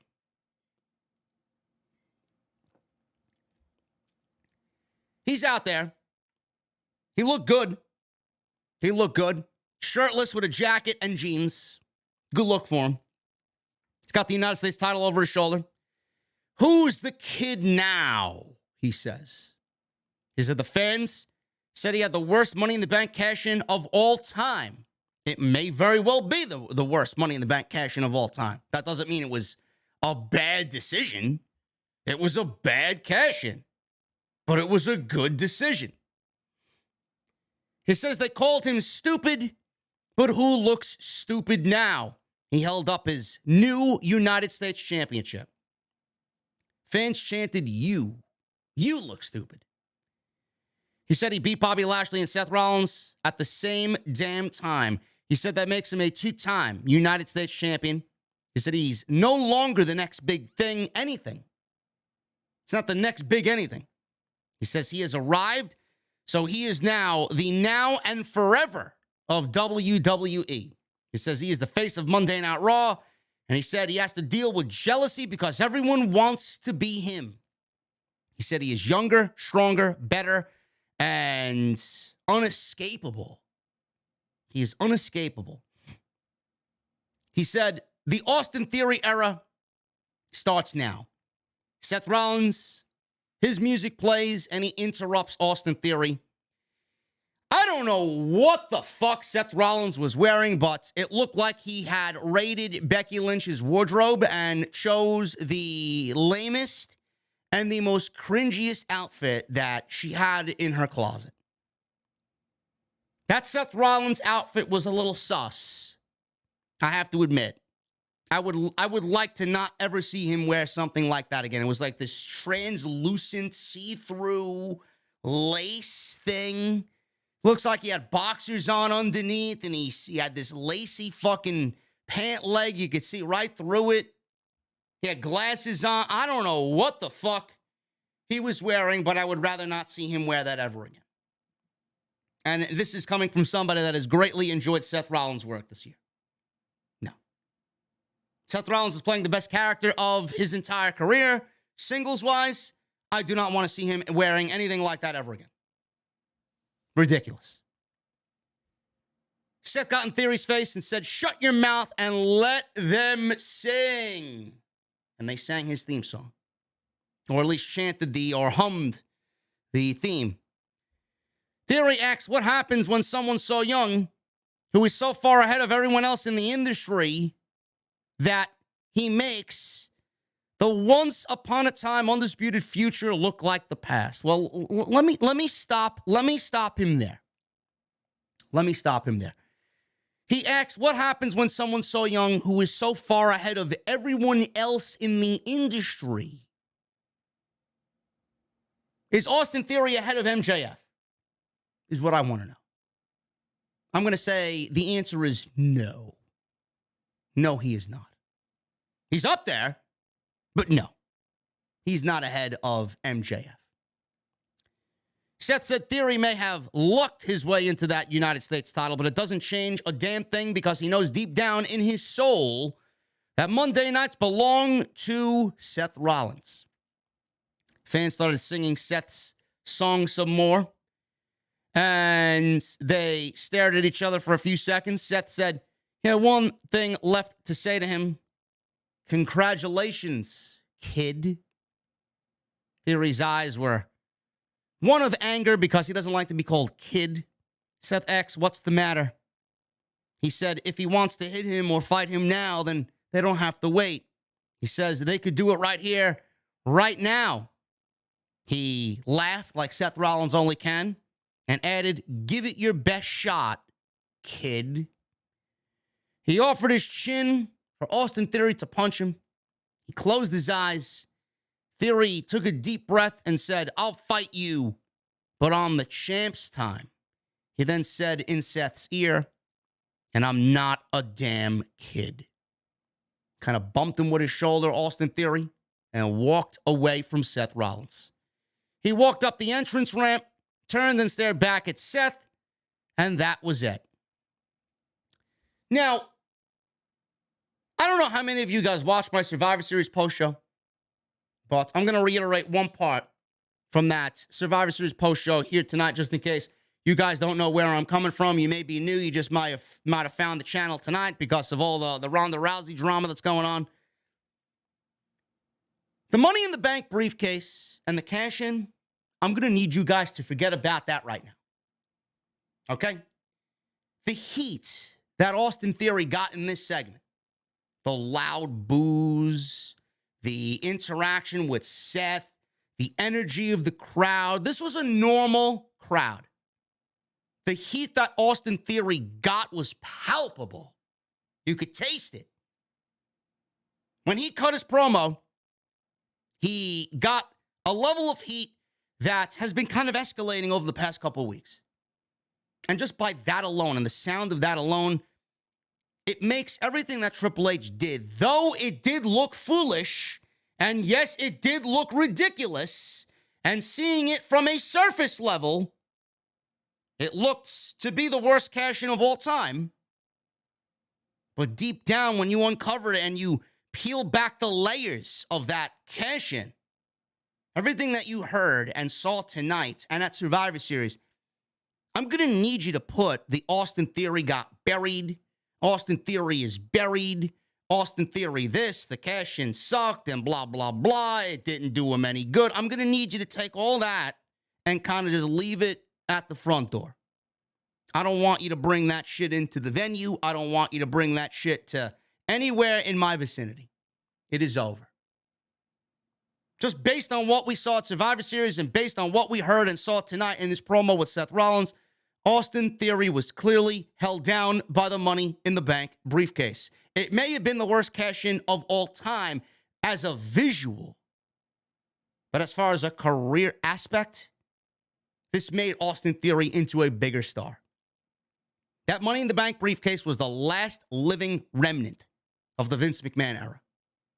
Austin Theory was a Vince McMahon protege. Triple H did not want anything lingering around from the Vince McMahon era on somebody that he's got high hopes for in Austin Theory. Austin Theory was never going to be buried. Triple H was never going to bury Austin Theory. Triple H hired Austin Theory. William Regal hired Austin Theory. Austin Theory was a budding prospect in the black and gold until they plucked him out of NXT for the pandemic era and teamed him with Andrade. Never made any sense. Now look at him. Clearly, he was never going to be a world champion, ever. With that briefcase, never. He's 25 years old. He wasn't ready for a world championship. Vince put a briefcase on him that guaranteed him a world title that he was not ready for, especially in the Roman era. If this was not the Roman era, we may be having a different discussion. But he even said it himself. He tried to come up with an excuse, and the excuse, it sounded legit enough, but it was also a shoot. Every time I go cash in, somebody's there to ruin it. Brock Lesnar ruined it. Tyson Fury ruined it. Who's going to take down Roman? If I go cash in on Roman, I'm going to have to deal with the Usos and Solo and Paul Heyman and the entire bloodline. He was never going to cash in on Roman. Could he have cashed in on Roman and lost? Yes. But what Triple H did is he did it the way he did it, got people talking, and now look at where we are. Then we go to Survivor Series. He wins the United States Championship. Why did he win the United States Championship, JD? They just put it on Seth Rollins. Austin Theory was always supposed to be. He was meant to win the United States Championship. You wanted a reset of Austin Theory, didn't you? Triple H gave you a reset. He took the one thing away from him that was keeping him held down. He gave him a United States Championship. The one thing I want you to take away from what I'm about to tell you is this. Vince McMahon thought he was ready for a world championship. That's why he gave him the Money in the Bank briefcase. No. Either that or Vince didn't have a fucking clue as to what he wanted to do. Just gave it to somebody that he thought was a favorite of his. Austin Theory is 25 years old, holding a United States Championship in the top program on Monday Night Raw with Seth Rollins, one of the biggest baby faces, I think, in the company. How is that bad for Austin Theory? Austin Theory might not be ready for a world championship now, but everybody in the company thinks Austin Theory is the future. Triple H thinks he is, right? Triple H thinks he's a future world champion when the time is right. How do you think we're going to get him there? You're seeing it. The briefcase is gone, and now you are seeing the evolutionary step of Austin Theory becoming a main event world champion. The United States Championship was given to him to get him ready for a world championship. If he succeeds as the United States champion, right now, which is the biggest prize on Monday Night Raw, it is going to be a lot easier for him to either A, win King of the Ring and get a championship sometime next year if they bring it back, maybe win Money in the Bank all over again, done right, or just get a world championship match because of the greatness that we've seen from this point moving forward. Holding the United States Championship is going to yield him all of the confidence, and management is going to have the confidence in him to say, you know what? Now he's ready. The United States title is going to give way to a world championship, and this is why they did it. You're looking at the future. So every time someone still questions the cash-in, fucking give it a rest already. Yes, it looks stupid, but what they did was give you something that made sense. Moving on. Byron Saxton approached The Miz, and he asked if he was carrying a bag of money, which he was. Miz said he was, and he says his hand has been re-injured. He said competing in that condition would go against any medical professional's advice. Adam Pearce walked up to The Miz and said, enough of this shit. You don't even have the right hand taped. Pearce said the match is taking place no matter what he says. Miz said before the show is over, he'll be hearing from his lawyer. He conceded and said he'd fight Dexter, but his dream of being a WWE superstar will be over. Dexter Loomis, you know, I love pinpointing things that don't make sense. You know, Dexter Loomis wrestled The Miz in this anything goes match. If the Miz won, Dexter Loomis is gone. Now, if Dexter Loomis wins, he gets a WWE contract to be a contracted WWE performer. Now, I don't know what the backstory is on Dexter Loomis. Clearly, we know he's from NXT. Clearly, we know he was with Johnny Gargano on the way. Clearly, we know he had a romantic tie-in to Indy Hartwell on NXT. Yes, we knew he had a theme music down there, which I'm assuming is the same theme music he has on the main roster.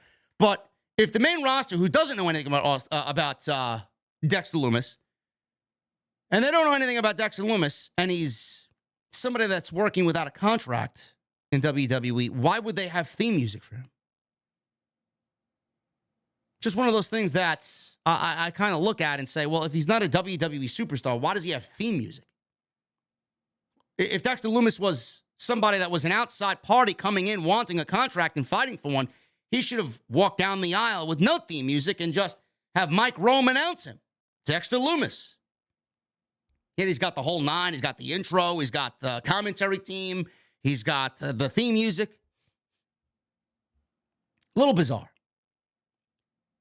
I can't wait for this shit to be over. I can't. And I hope it's all over. I hope we move on from this. Crowd didn't really seem all that into this. They don't know who Dexter Loomis is. They've never seen Dexter Loomis wrestle before. But he will grow on you. He will grow on you. Miz, one of the worst offensive displays in all of the business is The Miz. And I'm just done with it. I was done with this shit about 5 weeks ago, 6 weeks ago. But we got this anything goes match. Miz tried to bail during his entrance, but Adam Pearce cut him off and grabbed the bag of money. Dexter Loomis decked The Miz, but Miz gave him a DDT. Loomis tried getting in the ring. Miz told the ref to start the match, and Loomis popped right up as the bell rang. Loomis was beating The Miz up, and we go to commercial break. After the break, Miz somehow had one of these large clamps. One of these, it looked like you ever put like a desk arm or one of these boom mics, these stands, a mic stand on your desk, clamp it. He had one of these fucking big clamps, and he clasped it to Loomis's head, wanting to squeeze his head.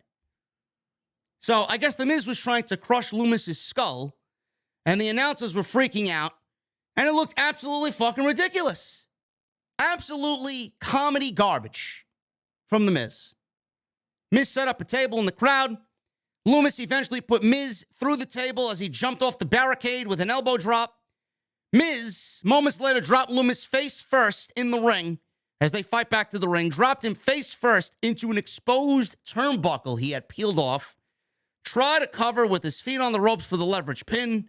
Loomis kicked out. Loomis then kicked up, put Miz in his silence submission, and that was basically it. Dexter Loomis wins clean. He makes The Miz pass out. He gets the money. He gets the contract, which he signed right there in front of Adam Pearce, and that was it. So Adam Pearce signs Loomis to a Monday Night Raw contract. Dexter Loomis takes the bag of money. He starts handing money out to all the little children in the crowd. He hands them $100 bills. This was probably the best part of the match. He's handing all of these bills, these $100 bills, to different kids in the crowd. One of the kids even looked at it like, did I really get $100? I don't know. I wish I could tell you. So he was walking by a bunch of fucking adult people, like they were legitimately begging him for $100. So I guess people in, listen, man, you take a look at these people. I don't even know if they have $100 to their names, but he was walking by some of the kids. He left some of the kids hanging, which was kind of fucked up. But Miz charges back at Dexter, knocked him over. He takes the bag of money. He even yanked one of the $100 bills away from a kid that Dexter Loomis gave the bill to. Crowd booed him heavy. That was great. It reminded me of old school $1 Million Man, Ted DiBiase. So Miz breaks this kid's heart, steals the money back, turns back around. Johnny Gargano's right behind him. Gargano super kicks Miz down, knocks him out, gives the bag of money back to Loomis, takes the $100 bill, hands it to the kid again that Miz took it from, and that was the way the segment went off the air. Listen, I hope that this is all over. I really do. I can't take this shit anymore. We are well beyond this, and honestly, this is beneath Johnny Gargano. We need Johnny to be in something a little bit more competitive, a little bit more seriousness. I want to see Johnny be Johnny. Johnny's got a nice charisma to him. He's got a nice sense of humor to him when he wants to really change it up and switch it up a little. We know he can do the Daniel Bryan, come from behind, underdog babyface. But Johnny Gargano's got other layers to him that you might not appreciate. He can play a heel very good. He could be comedic. Johnny Gargano is a very well-rounded guy. He's great in the ring. But I want to see him in something a little bit more important. This shit kind of held him down. I'm glad he's there, and I'm sure he's happy to be back working for Triple H, but even at the end of the day, he's probably got to be saying to Ken, I'm better than this. You know, I can't wait for this stuff to be over. I want to do something a little bit more substantial, right? And keep your eye on Dexter Loomis, man. Dexter Loomis is a very entertaining guy in the ring. He's very good. I don't know where they go from here with Dexter Loomis, but I'd like to see him get a little bit more involved. When he was wrestling on NXT, he was good shit. He was. His matches were really well-rounded, entertaining matches from Dexter Loomis. I don't know where we go from here. Dakota Kai and Candace LeRae. This went 14 minutes. 14 minutes. But I will say, these ladies, they killed it. This was a very good match. Very good match for both of these guys. The only thing I don't really care for is that Dakota hasn't really been portrayed. Damage Control hasn't been portrayed in any way outside of being losers. Listen, let me get into the match and then I'll give you my opinion. This was a very good match. It went 14 minutes. Candace wins, I believe. The match started during a commercial break. Kai's entrance was cut off. LeRae didn't get an entrance. Bayley and Sky tried to get involved during the break. They were kicked out. They had a pretty good back and forth here, these ladies did. And LeRae went for a springboard lion salt. Kai moved. Kai made a comeback with a scorpion kick. Went for a cover, got a near fall. So LeRae and Dakota, they were battling on the top rope. LeRae landed a neck breaker off the ropes. And that was it for the 1, 2, 3. Clean win for Candace. She wins over Dakota Kai, who is still one half of the tag team champions in the women's division. Dakota Kai loses yet again. Damage Control loses yet again. LeRae has been injured. She's back. She got a solid win. Crowd didn't give two shits about Candice LeRae. Dakota Kai is a very good professional wrestler. Crowd did not give a shit about Dakota Kai. Why didn't they care about Dakota Kai? Dakota Kai, like I was going to allude to before, has been portrayed, Damage Control has been portrayed as losers.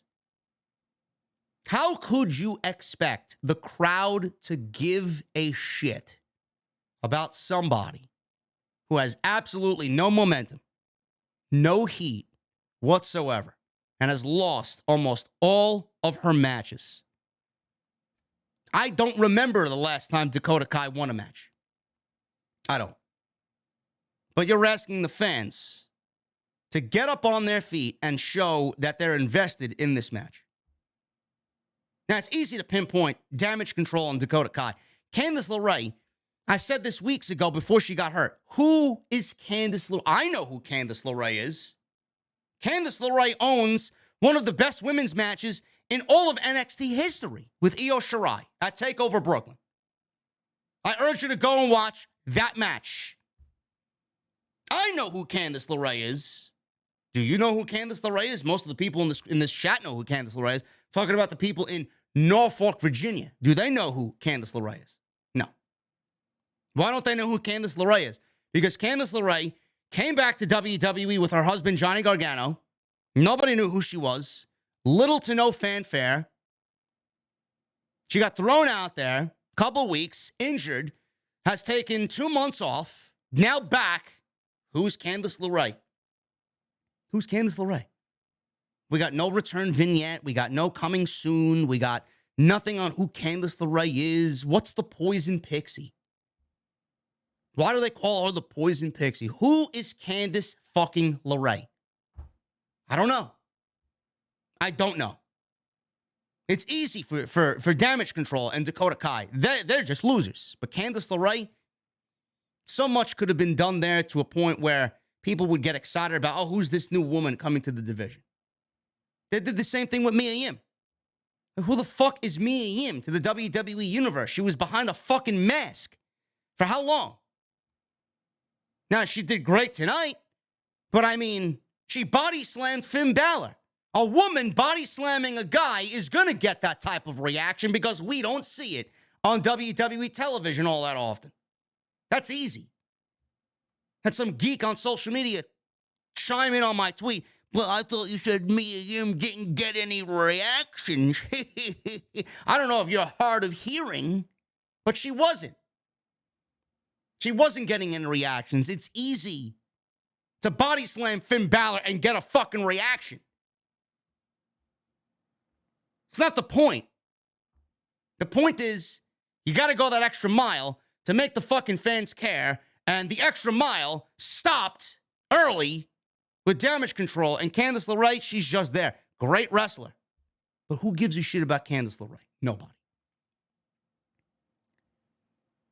Kathy Kelly interviewed Bianca Belair, Alexa Bliss, and Asuka backstage. Belair said she's glad it is all over between her and Bayley. She said Damage Control thought they could take over the women's division, but they could not. She said every plan Damage Control had ended up backfiring. She says they came together to win at War Games. Asuka spoke frantically in Japanese. I didn't understand a fucking word she said. She acted like a fucking geek standing there with Kathy Kelly. Kelly then asked Bliss how she felt, and she stared off with this fugazi look. She was daydreaming, was Alexa Bliss. And then she snapped out of it, and Bianca was standing there, and she said Bianca was right. Yes. Bianca was right, handing the fifth slot to Becky. Becky was a great call. Behind Alexa Bliss, there was a Firefly Funhouse or Bray Wyatt Moth logo that kind of flashed on the TV screen backstage. It looks like we're getting Alexa Bliss possibly turning heel. I predicted that Bliss may turn heel at War Games, maybe pull a Dakota Kai against Tegan Nox inside War Games, turning on her own team. We didn't get it then, but it looks like Dakota Kai, or not Dakota Kai, it looks like Alexa Bliss, rather, is going to end up turning heel regardless. Looks like Bianca Belair may have her next opponent on Monday Night Raw in the form of Alexa Bliss. Heel Alexa Bliss. So we will see what happens. Kevin Owens and Jey Uso. This was the main event. Jey Uso was out there with Jimmy, his brother Sami Zayn, and Solo Sikoa. This went 21 minutes. I think there was 3 commercial breaks in this thing. Owens and Jey Uso wrestled a very good match. Very good match. Did it need to go 20 minutes? No. Owens made a few comeback attempts after Jey was beating down on him. He's quickly cut off each and every time he tried to make a comeback. Owens finally managed to hit an avalanche, fisherman's buster, frog splash, goes for cover, gets a 2 count. There were chants from the Virginia crowd of KO and Usi going back and forth. Jey Uso came back with a super kick. Jey couldn't make the cover. Came right back with a second super kick for a close near fall. Jey blocked a stunner, hit a third super kick for 2. Owens blocked the super kick, tried to pop up powerbomb, but his back gave out, and he hunched forward. Jey hit a 4th super kick and got a very close near fall off the 4th super kick. Owens knocked Jimmy off the apron, but Sikoa dropped Owens as Jey distracted the referee. Jey went for the Uso splash, but Owens dodged it. Hit his stunner. That was enough for the win. 1, 2, 3. And that was it. Sami did not get involved, but he did slide into the ring as soon as it was over and acted shocked. Now, that was basically the end of Monday Night Raw, and they abruptly went off the air because they were really getting cut for time towards the end, and right at 11, it went off the air. Very good TV main event. They put over Owens big time. Owens is going to be a very integral part of this Bloodline storyline moving forward. I'm glad to see Owens healthy after that injury scare about a week and a half ago at a house show, saying that he got injured. He looks great here. He went War Games on Saturday, and he did this match in the main event with Jey Uso. And I said this on Saturday as well. Owens has been positioned so well on Monday Night Raw. I said maybe Sheamus is going to get the shot at Roman at Royal Rumble. It's certainly, with everything that's going on here, and I feel like Owens and Roman is going to be the first thing to do in 2023. The at the top of the list for Roman is Kevin Owens. I think we're going to get Roman and Kevin Owens at the Royal Rumble. We're going to revisit the Royal Rumble from a couple years ago, right? This year he had Rollins. The year before that he had Kevin Owens. We're going to revisit that Royal Rumble match, and Owens is going to try and end the streak again. Then we're going to get Sami Zayn. I don't know how Sami Zayn's going to factor into this. I don't know what's going to happen. Sami Zayn is going to be safe all through December and all through January. As soon as we get to the Royal Rumble, I don't know what's going to happen in the Royal Rumble. That also could be a very heavy storyline-focused match, and we could do something really, really fun in that match as it pertains to the Bloodline and Kevin Owens and Sami Zayn. But I feel like we're going to get KO and Roman. And then I feel like we're going to get Sami Zayn and Roman Reigns at Elimination Chamber. I mean, Montreal is just the perfect setting for Sami Zayn to get his fucking ass handed to him and get kicked out of the Bloodline. Can you imagine the fucking heat in Montreal? That's going to be... it's unbelievable. I can't wait for the Raw. I can't wait for this shit to pop off. Rumble, Chamber, Mania. I know a lot of people want to see Sami Zayn take down Roman. I think that's a little far-fetched. I think that's a little over the top. I mean, I'm not going to complain if that is actually what Triple H decides to do, but I can't see Sami Zayn holding the Universal and WWE titles. To me, that's reserved for Cody. That's what I want to see. As far as this other shit, Sami and KO against the Usos, that's the match. That's what you're going to really make a top priority. That's going to be one of the major matches at WrestleMania. The Bloodline is going to be powerful going in. They're going to be all powerful going in, but they will have their armor heavily dented coming out of that because of Kevin Owens and Sami Zayn. Sami Zayn is going to get his ass handed to him in Montreal, and the one person that's going to save him in Montreal is going to be Kevin Owens. He's going to come to his aid, and that's where we're going to see things really just get taken to that level. I don't know. You know, I've been thinking about what they do with Sami Zayn. Maybe Sami Zayn wins the fucking Royal Rumble. Maybe Sami Zayn wins the Royal Rumble, and Sami Zayn is going to challenge Roman Reigns at WrestleMania, but Roman, because he's the tribal chief, says, no. No. What if Sami Zayn wins the Royal Rumble and then gets the main event at WrestleMania against Roman, but Roman has him and forces him to put the Royal Rumble spot, the Elimination Chamber. He puts Sami Zayn in the chamber, and inside the Elimination Chamber is the number one contendership for WrestleMania. And then Cody Rhodes wins that. I don't know. Can you imagine that? If Sami wins the Rumble and Roman forces him to put that championship match on the line inside the Elimination Chamber and something happens in that match? I don't know. It's a possibility. I think that sounds very juicy. So we'll see what happens with that. But I thought this was a very focused, very good, and fun Monday Night Raw. I thought the show flowed well. We got some new feuds budding. We got more Bloodline, Sami Zayn, Kevin Owens greatness. I think that is where we are with this, and I think the majority of you guys agreed with Monday Night Raw being a very good show tonight. We are going to get into the super chats right now. I appreciate you guys very much for stopping by tonight. Excellent show. Super chats, get them on in, guys. We need 100 more likes for 1,000 minimum. Make sure you guys hit that thumbs up. Hit that subscribe button down below. Turn on the bell for notifications. Memberships are open. You're going to get them on in, and you're going to become a channel member right here on OTS. You're going to get those badges, those emotes. Some good shit there, man. Tonight's show sponsored by Honey. Join honey.com/offthescript. Make sure you guys go and check out the free web browser. It is free. Join honey.com/offthescript. You guys are going to use our unique link and get ready for the holiday season, man. Thanks to Honey, manually searching for coupon codes is now a thing of the past. Honey is the free shopping tool that scours the internet for promo codes and applies the best one it finds to your cart. They support over 30,000 stores online, and they range from sites that have tech, gaming products, popular fashion brands, and even food delivery. Imagine you're shopping on one of your favorite sites this holiday season.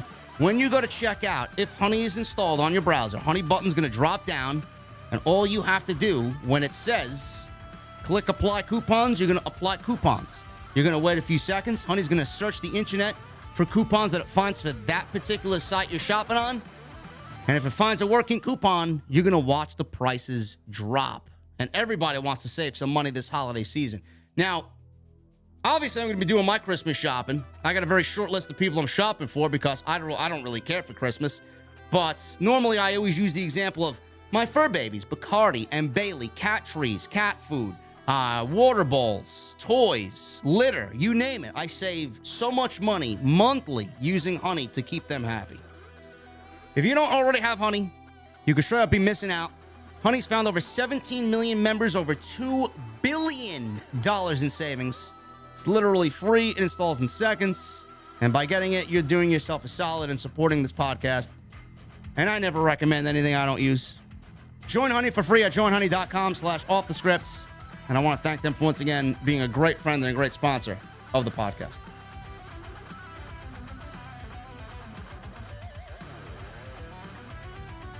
Let's get into the Super Chats, guys. Right at the top.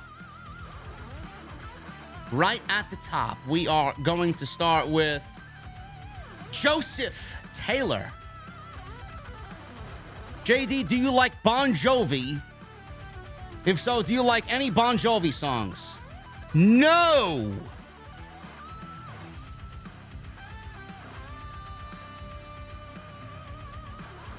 Women in their 60s listen to Bon Jovi. No.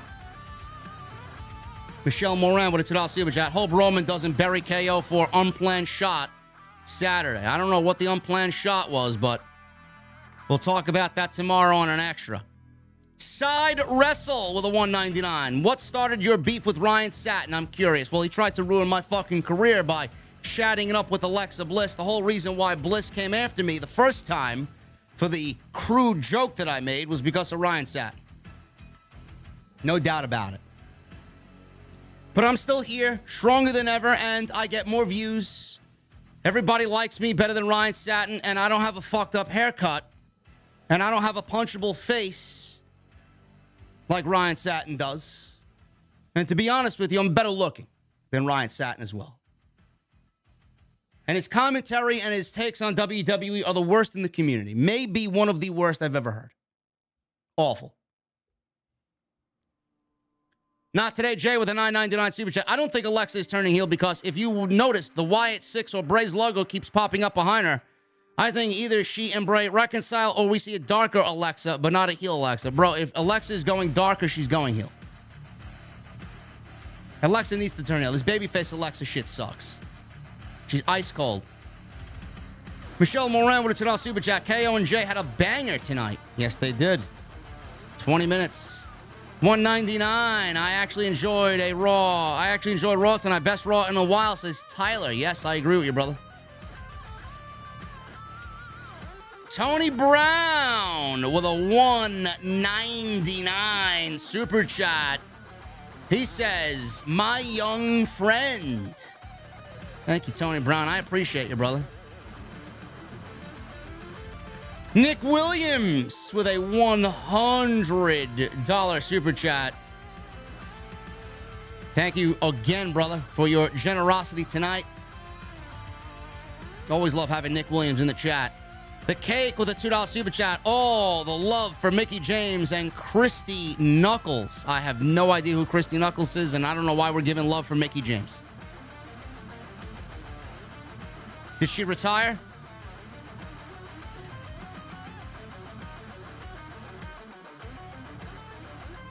Diablo Stackola with a $5 super chat. JD, I used to think Sammy was straight trash. Now he's become the best thing on TV. Give this man an Academy Award. Yes, I agree. I absolutely agree.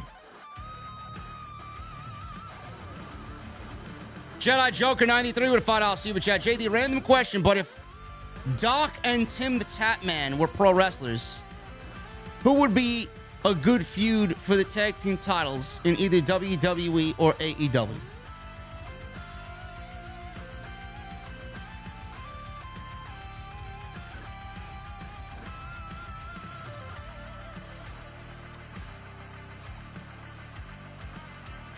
I would love to see Tim the Tap Man and Dr. Disrespect get in there with the Street Profits. I think that would be a good matchup. Montez is tall. I think and he's athletic. Doc is athletic too. I think that would be a good match. Tim the Tap Man, I feel like he and Angelo Dawkins could butt heads, and that would be good.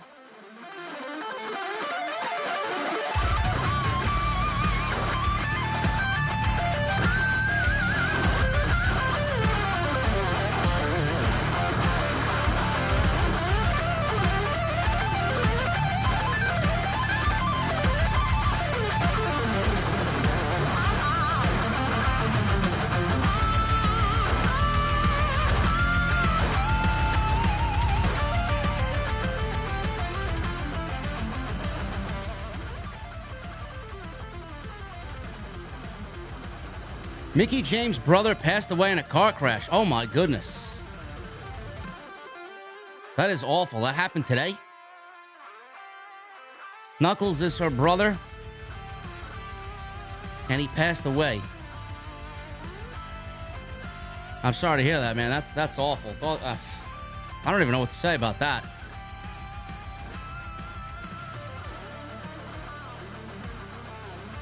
Why is Sasha Banks on Barmageddon? I don't know. Why am I not there? I'd love to be on that show.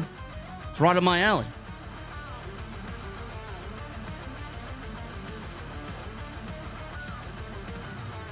Jesus Christ. Her niece passed away too, huh? That's terrible, bro. That's an awful situation there.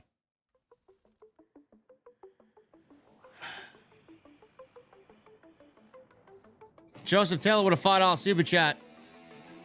The women's roster in WWE has not been good since 2018. I hate to say it, but it's true. AEW and Impact have better women's division than WWE. Bro, Raw women's division is stacked. I don't know what you're talking about, bro. SmackDown is the one that sucks. SmackDown sucks, bro, not Raw.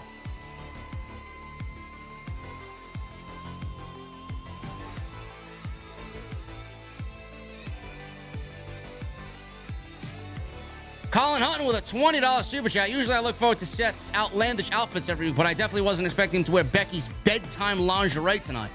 It's very clear who the man in their relationship is. LOL. Yeah, man, that outfit by Seth needs to get burned. Burn it down, really.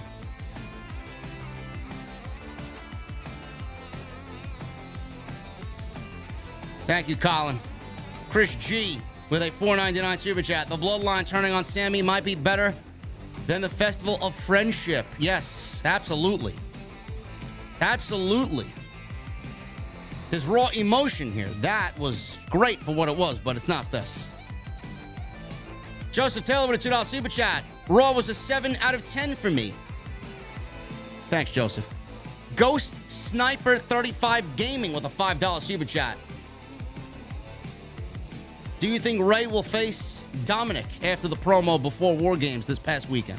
Yes. WrestleMania. Ray versus Dominic at WrestleMania. The Cake with a $2 super chat. The Ops actually agreed with you. There's hope. The Ops? Cake, who is the Ops, bro? Who is the Ops? What do you mean there? I need to know. Don't tread on me with two $5 super chats. I wanted to know your thoughts on Alex Riley possibly coming back to WWE, and do you think it's a good idea? No. No, I do not. Kevin Patrick absolutely needs to go. He wouldn't know a wrist lock from a wrist watch because Corey Graves had to correct him. Pretty embarrassing. Kevin Patrick is awful, bro. I think everybody kind of knows that. I don't know what the fuck they're doing back there. Somebody clearly likes shitty commentary on Monday Night Raw. It may end up being Bruce. I think this is a Bruce call.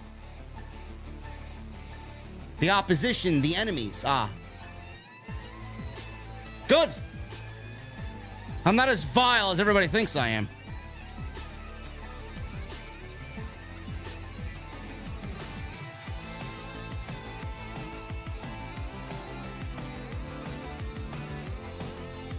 Garner Hara with a $4.99. Kevin Patrick is awful at his job. Just awful. This can't possibly be the best a $5 billion company can do, can it? Huge miss by Trips if it is. OTS for life. Bro, I've been saying, man, call up Morrow, ask him what he's doing, hand him a blank check, and bring him back. Vincent Tarantini with a $100 super chat. Thank you so much, brother, for all of your love and support and trying to support the podcast outs in Virginia at Monday Night Raw tonight, man. I appreciate you very, very much.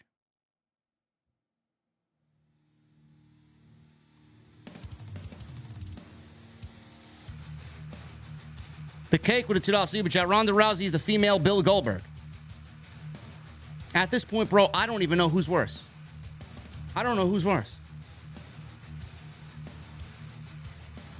Christy Wilson with a $1.99 super chat. Becky versus Ronda would be 4 years too late, in my opinion. Absolutely. No need for that match to happen right now. Not today, Jay with a $4.99 super chat. Ronda needs to get out. Nobody wants her in the WWE. You'd think she would take a hint. Goodbye, Ronda. Edward Liu with a 15-month VIP membership. Feels like Papa H will work on a redemption arc with Zayn and Owens after the travesty that Vince stole from Triple H with Gargano Ciampa. Long-term booking exists now. Yes. Yes. This is the best Owens and Zayn have looked in all of WWE so far.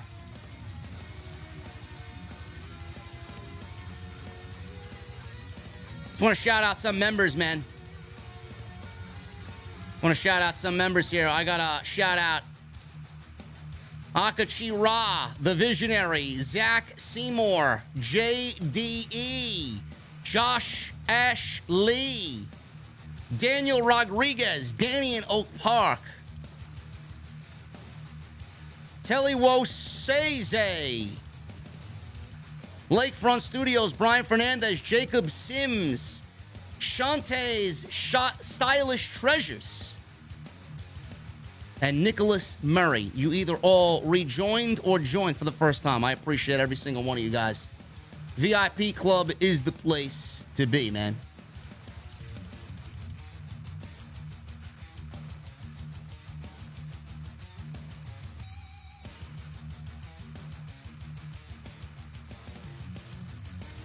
Jericho 8131 with a $10 super chat. After the cesspool we got last year with Egg Hunts and Pizza Hut Battle Royals, I was done with Survivor Series.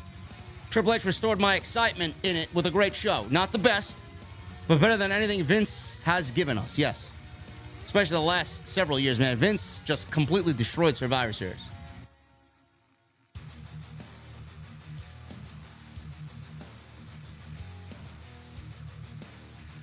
Justin Strickland says, Triple H says he didn't want to book a traditional elimination tag match because he wants to keep the match as fresh as he could instead of booking it every year. Listen, that works.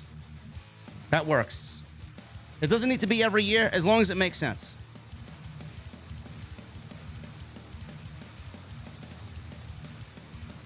Jabril Muhammad with a $1.99 super chat. Jabril Muhammad wants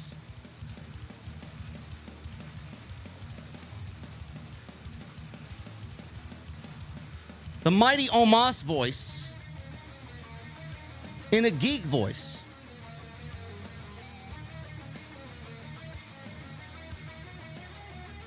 For $1.99, you want that? Huh?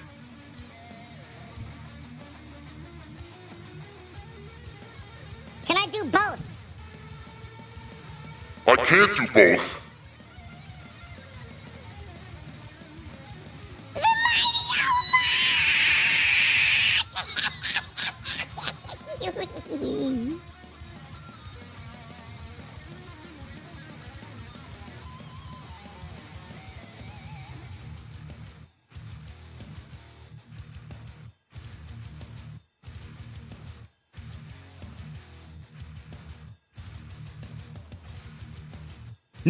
Noah Nixon. I was going to say Dixon. I got Daryl Dixon on the mic because I just finished watching the Walking Dead episode on Sunday. Or Thursday, rather. Noah Nixon with a $4.99. How would you feel about Elimination Chamber becoming a kickoff pay-per-view for SummerSlam? Winner receives SummerSlam main event for a world title. Thoughts? No. Elimination Chamber is perfect in between Royal Rumble and WrestleMania. M. James 2000 with a $10 super chat. In my opinion, I feel that the fans would turn on Cody just like they did in AEW if he were to win the Royal Rumble and dethrone Roman based on the popularity of Sami gained. Yeah, that's a good point, bro. They got to be very, very careful with that. They got to be very careful with that. Hoodie Noah with a $4.99 super chat. Do you see Damage Control making a comeback, or are they done for? If so, who comes could come out the strongest from a feud? Bro, Damage Control's finished.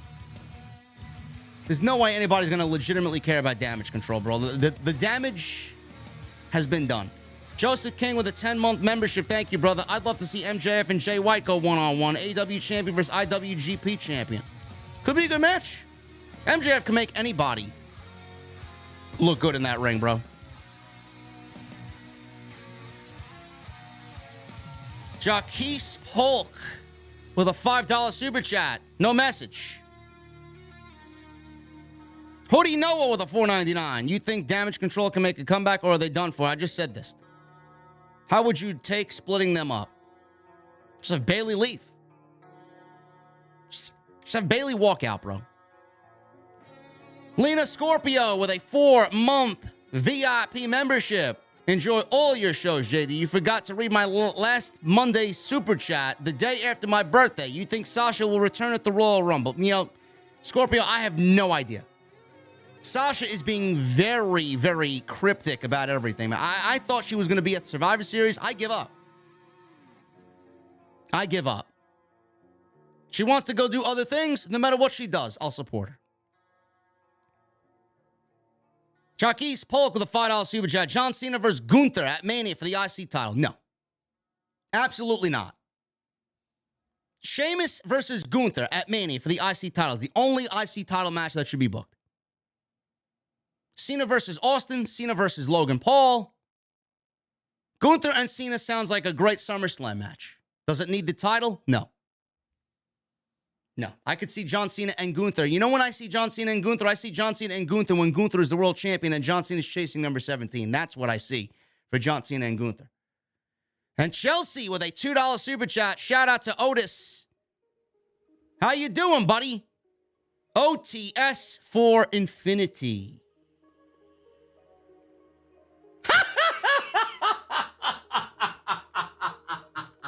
Oh, man. Mercedes Varnado going to Impact. Oh, my God, man. They couldn't afford Mikaze. Never mind fucking Sasha Banks, man. She ain't going to Impact, man. Give me a fucking break. Impact couldn't even afford the first letter in Sasha's name, man. Give me a fucking break. Impact. Nobody wants to go to Impact.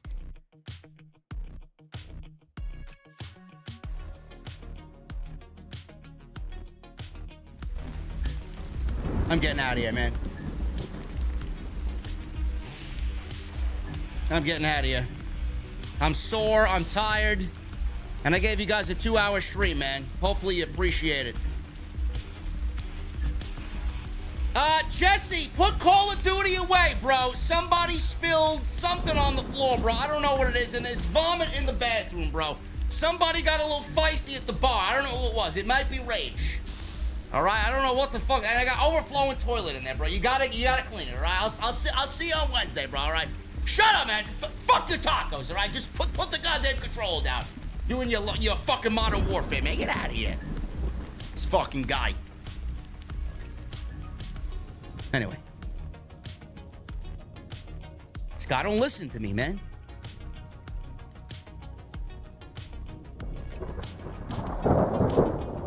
Hit that thumbs up. I need 45 more likes for 1,000. Can we do it before I get out of here? Before I roll the window up? Can I get 1,000 likes? You guys are gonna see me tomorrow. There'll be something, shorts. There'll be a video tomorrow. Follow me on social media. JD from NY206, TikTok, Cameo, Twitter, Instagram. You guys need all that stuff. It's in the description. And hit that subscribe button down below. Turn on the bell for notifications. Go check out all the other content if you missed anything over the weekend. Thank you for a great Survivor Series weekend, guys. Until then, I will see you tomorrow with more content.